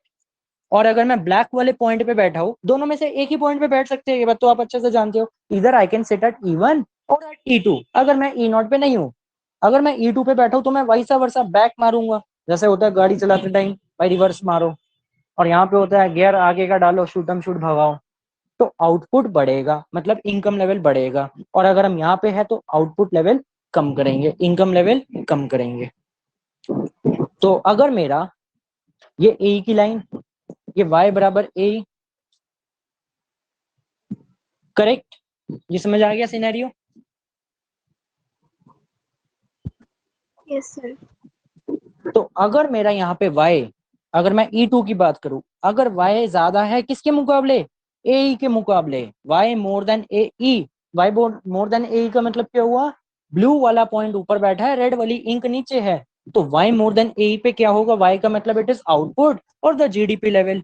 इसको हम क्या बोलते हैं, it is unplanned inventory investment, it is unplanned, पहले नाम लिख देता हूं उसका, अनप्लान्ड इन्वेंट्री। इन्वेंट्री का मतलब it is stock of goods and services investment. और मैथमेटिकली इसको कैसे लिखते, मतलब एब्रीविएशन में IU। एक बच्चे ने इसमें बीच में दिल बना दिया है, कहता है आई के बीच में दिल बना दो, कंप्लीट हो जाती है लाइन। तो unplanned inventory is positive. Unplanned inventory positive का मतलब क्या हुआ कि at the end of the accounting year the stock will increase, the stock will increase. और मेरे को यहाँ पे जाना है, तो इकोनॉमी में क्या इफेक्ट आएगा, जो प्रोड्यूसर सेक्टर है वो क्या करेगा, वो कम सामान बेचेगा। वो कहेगा भाई जब इतने का इनकम लेवल आ रहा है और इतना हमारा एक्सपेंडिचर हो रहा है, हमें पीछे की तरफ जाना है, तो आउटपुट वो क्या करेगा, कम प्रोड्यूस करेगा। आउटपुट कम के लिए क्या करेगा, कहेगा अगर मेरे पास भाई 3 मशीनें लगी है, मैं 3 मशीनों से काम करता हूँ, उसने एक मशीन हटा दी, अगर एक मशीन हटाई, उस पे जो बंदे काम कर रहे थे, let us assume that her machine पे एक एक बंदा ही वर्क कर पाता है, तो वो एक बंदा भी एलिमिनेट हो गया आज, करेक्ट। आज जब वो एक बंदा एलिमिनेट हुआ, मैंने उसको टाटा बाय बाय कर दी, उसके इनकम के सोर्सेज एलिमिनेट हुए। ऐसा मैं नहीं कर रहा, सारी फर्म ये काम कर रही है, each and every firm this policy को फॉलो कर रही है। सबने क्या किया, मशीनें बंद करवा दी, कम करवा दी, बंदों को निकाल दिया, पैसे कम हो गए। पैसे कम हो गए मतलब उस बंदे को अब इनकम नहीं मिलेगी, उसके इनकम सोर्सेज कम हो गए, एज अ रिजल्ट आउटपुट कम हो गया, तो ऑटोमेटिकली आउटपुट भी कम हो गया और इनकम लेवल भी कम हो गया, तो मैं वापस किस पे आ गया, वाई नॉट पे आ गया। गेम समझ आ गई कैसे ये प्रोसेस मूव ऑन हुआ?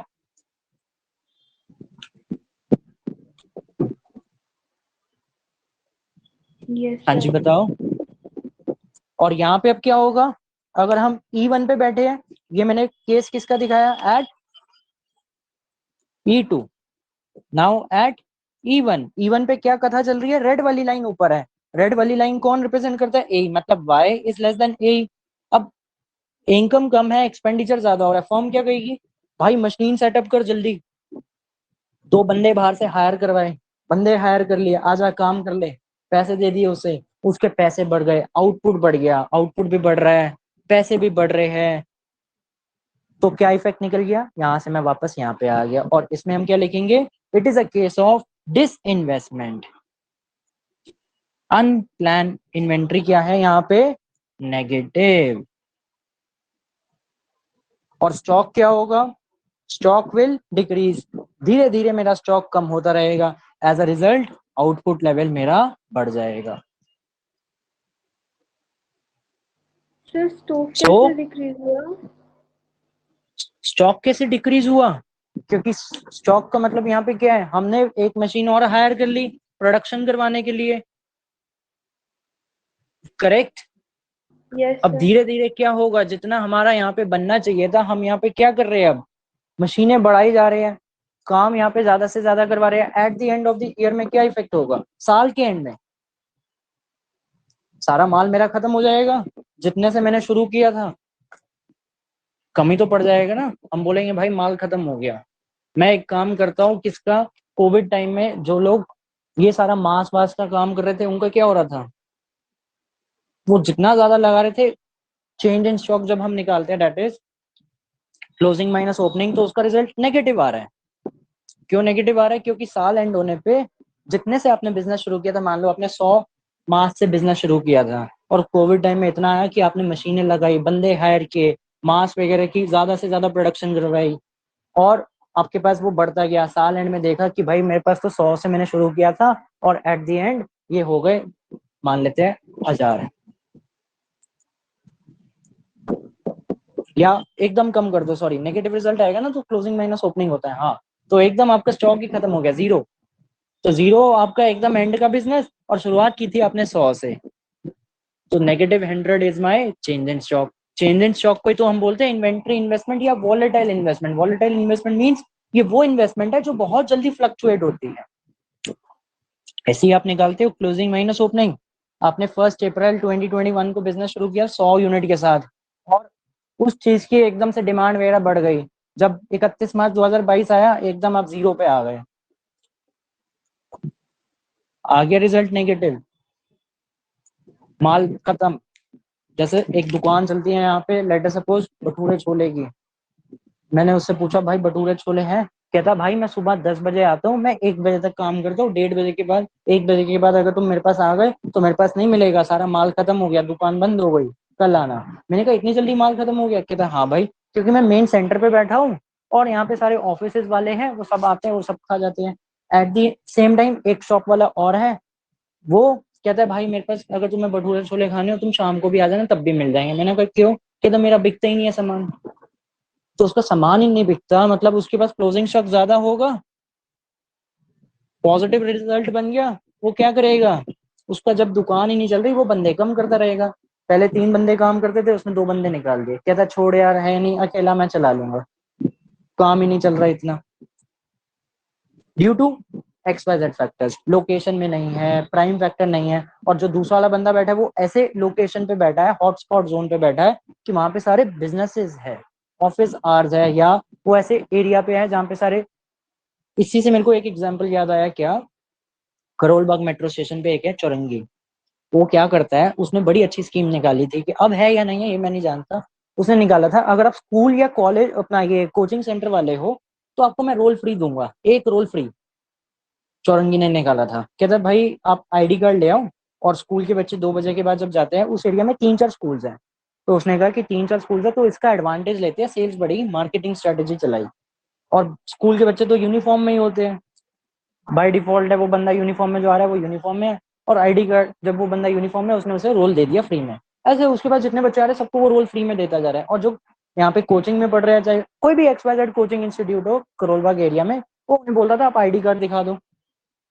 कोई भाई बंदा शरारतें भी करता था, किसी और का आईडी कार्ड लेके चला गया, या वो कहता भाई आईडी कार्ड नहीं है, या ड्यू टू एनी रीजन, तो उसने ऐसे बड़ा काम किया, और एकदम उसकी दुकान बंद, 4 बजे तक सारा पैक, खत्म, खाली।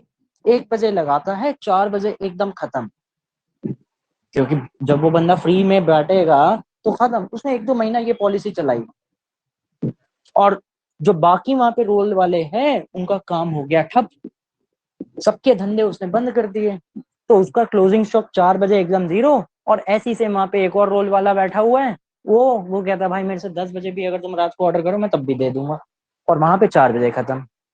सो this is the game in the real life. अब क्लैरिटी हो गई यस सर। कि क्यों नेगेटिव आया है और यहाँ पे क्यों पॉजिटिव आया है, क्योंकि आपका क्लोजिंग स्टॉक ज्यादा है। जब आपने दुकान बंद करी, चाहे रात को करी या साल के एंड में करी, जब आप अपना नेट देख रहे हो तो क्लोजिंग स्टॉक ज्यादा था, ओपनिंग स्टॉक कम था। यहाँ पे वाइस वर्सा, इसलिए मैंने यहाँ पे लिखा स्टॉक इज मोर, और वहां पे लिखा stock is less. Stock less मतलब क्लोजिंग स्टॉक।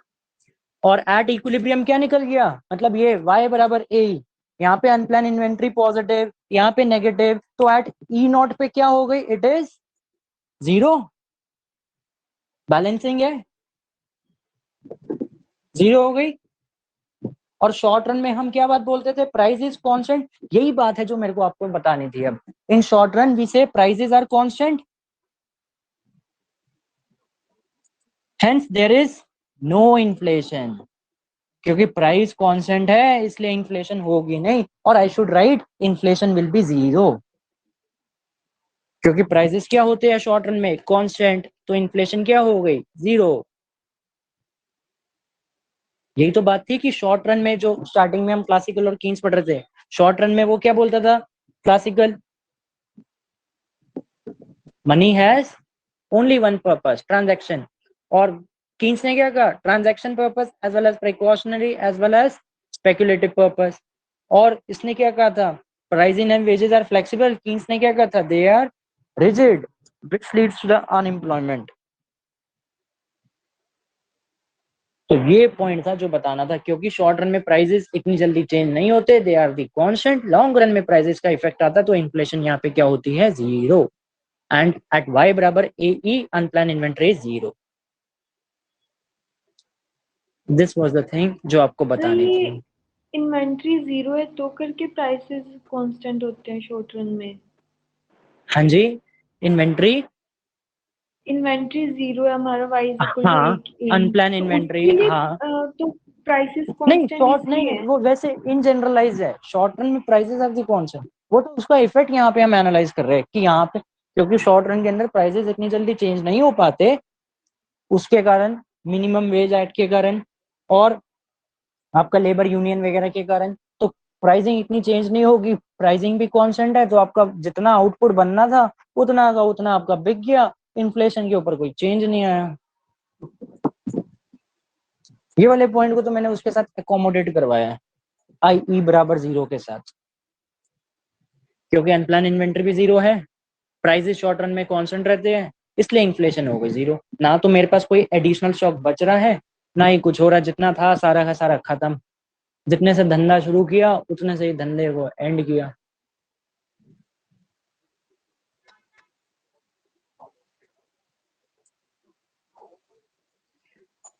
ठीक है मैडम, समझ आ गई ये बात। Yes sir. सो ये था इंट्रोडक्शन टू द मैक्रो। आधे से ज्यादा ये टॉपिक फर्स्ट क्लास का इतना था। इसके बाद फिर हम वो फ्लो चार्ट बनाते थे और फिर हमने क्लासिकल को शुरू किया था, that is chapter number 3 of the Froyen. Froyen में आता है चैप्टर 3 ये सारा, Keynes model and the classical. इसको हटा दूं?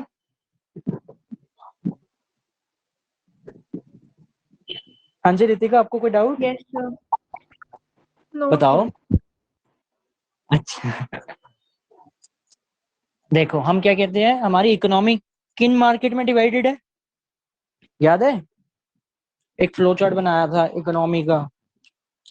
और कीन्स मॉडल की अगर हम बात करते हैं तो आउटपुट किससे डिटरमाइन होगा? डिमांड साइड से। ये हमारी इकोनॉमी है। इसके 3 मार्केट की टाइप होती है, गुड्स मार्केट और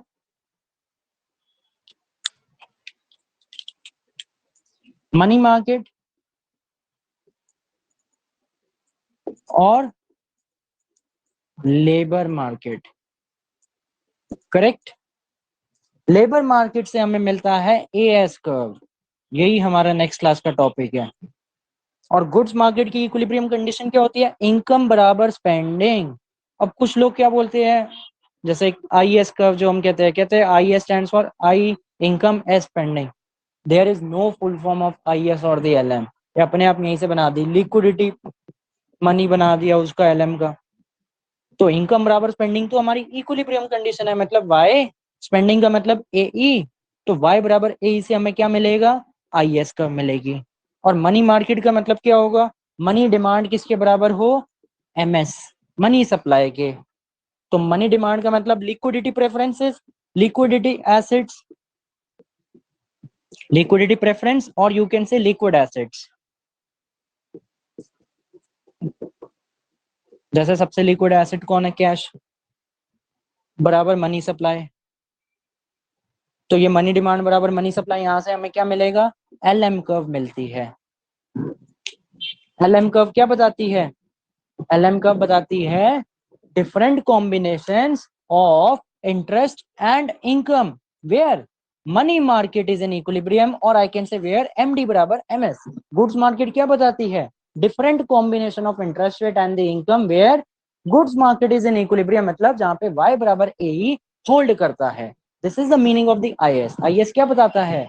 different combination of interest and the income, different combination of interest and income, but where ms बराबर md, but where y बराबर a।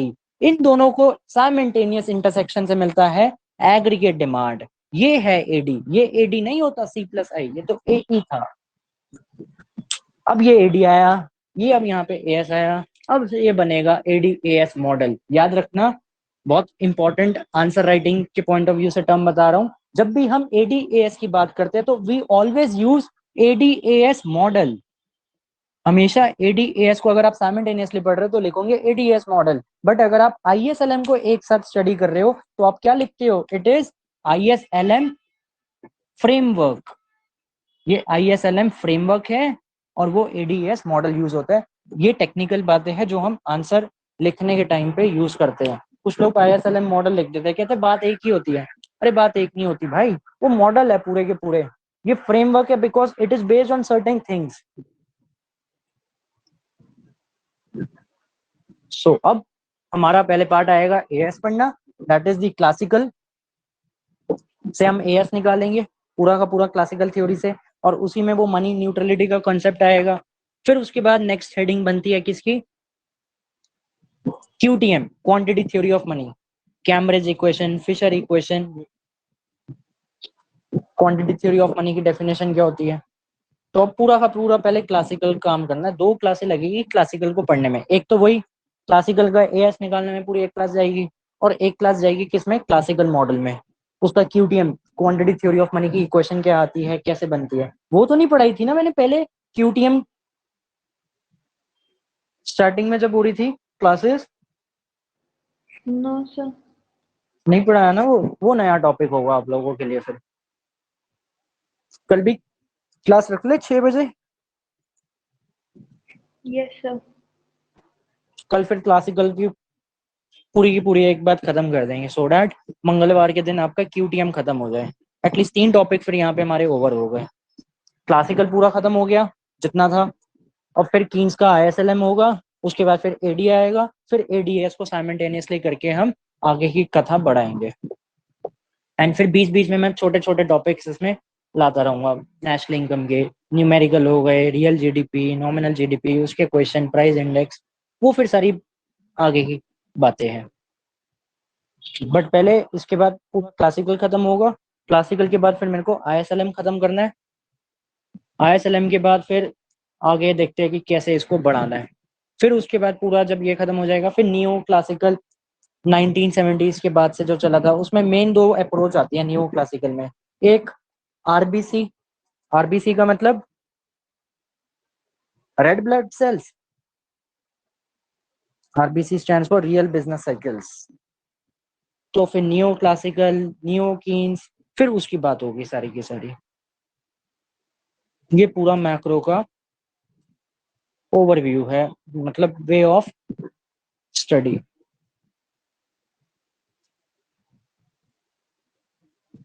ठीक है जी। Yes sir. समझ आ गया यहाँ तक?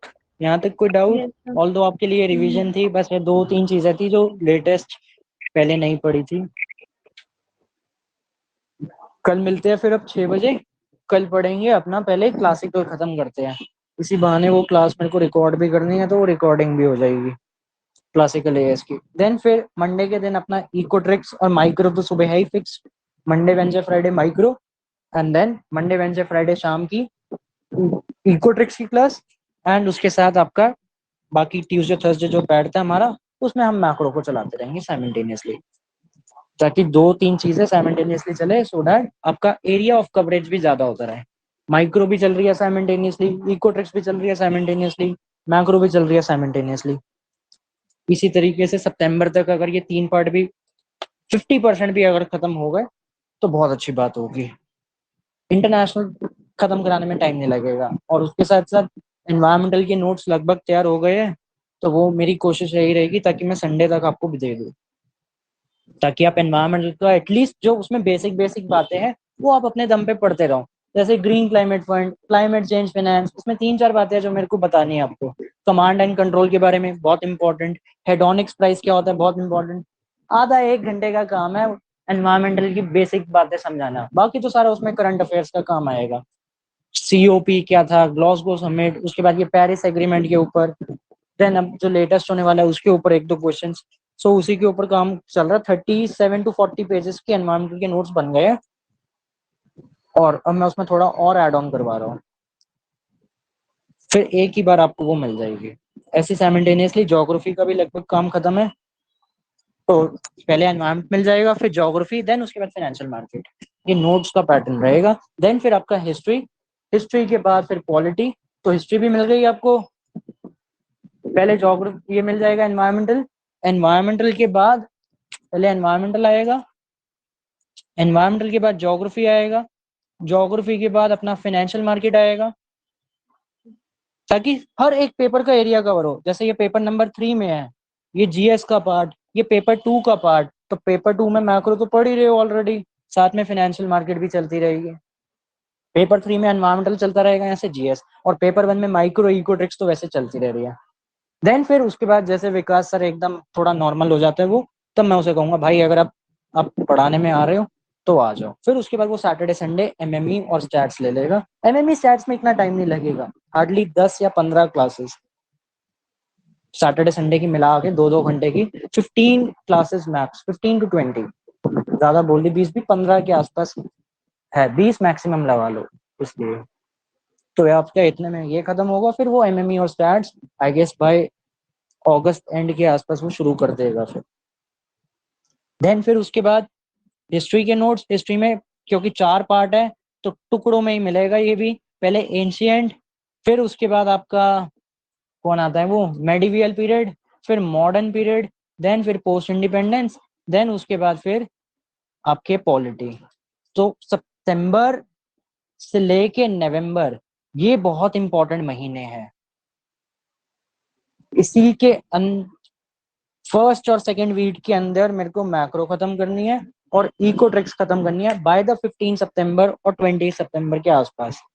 25 सितंबर के आसपास मेरा टारगेट है। हाँ, 20 से 25 तक खत्म कर दे। 5-10 दिन फालतू में रख के चलता हूँ हर बारी, कि कई बार हो जाता है कि 5-10 दिन कॉम्प्लीमेंट्री होने चाहिए।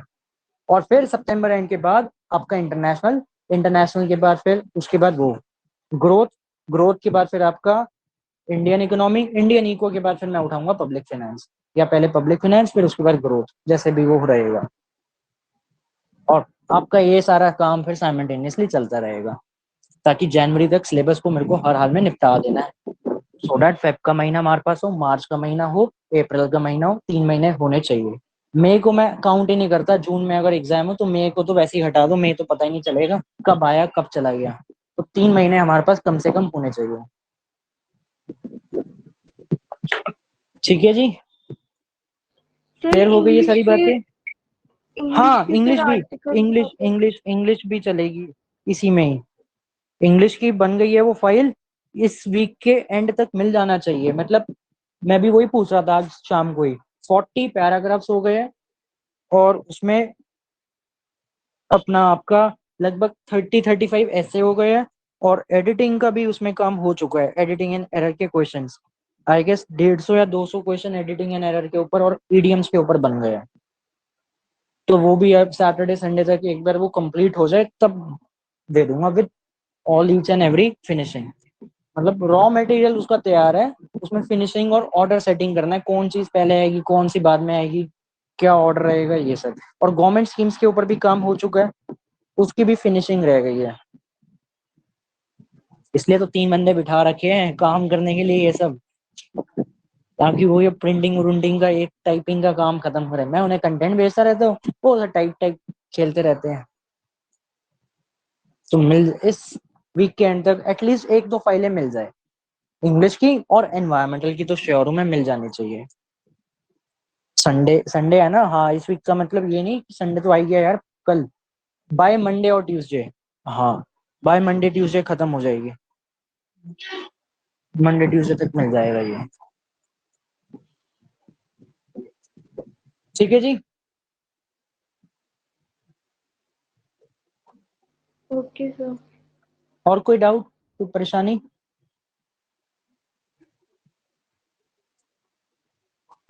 No sir. No sir. ठीक है जी, अब क्लासिकल शुरू करें। हाँ जी, classical model chapter number 3 of rayon.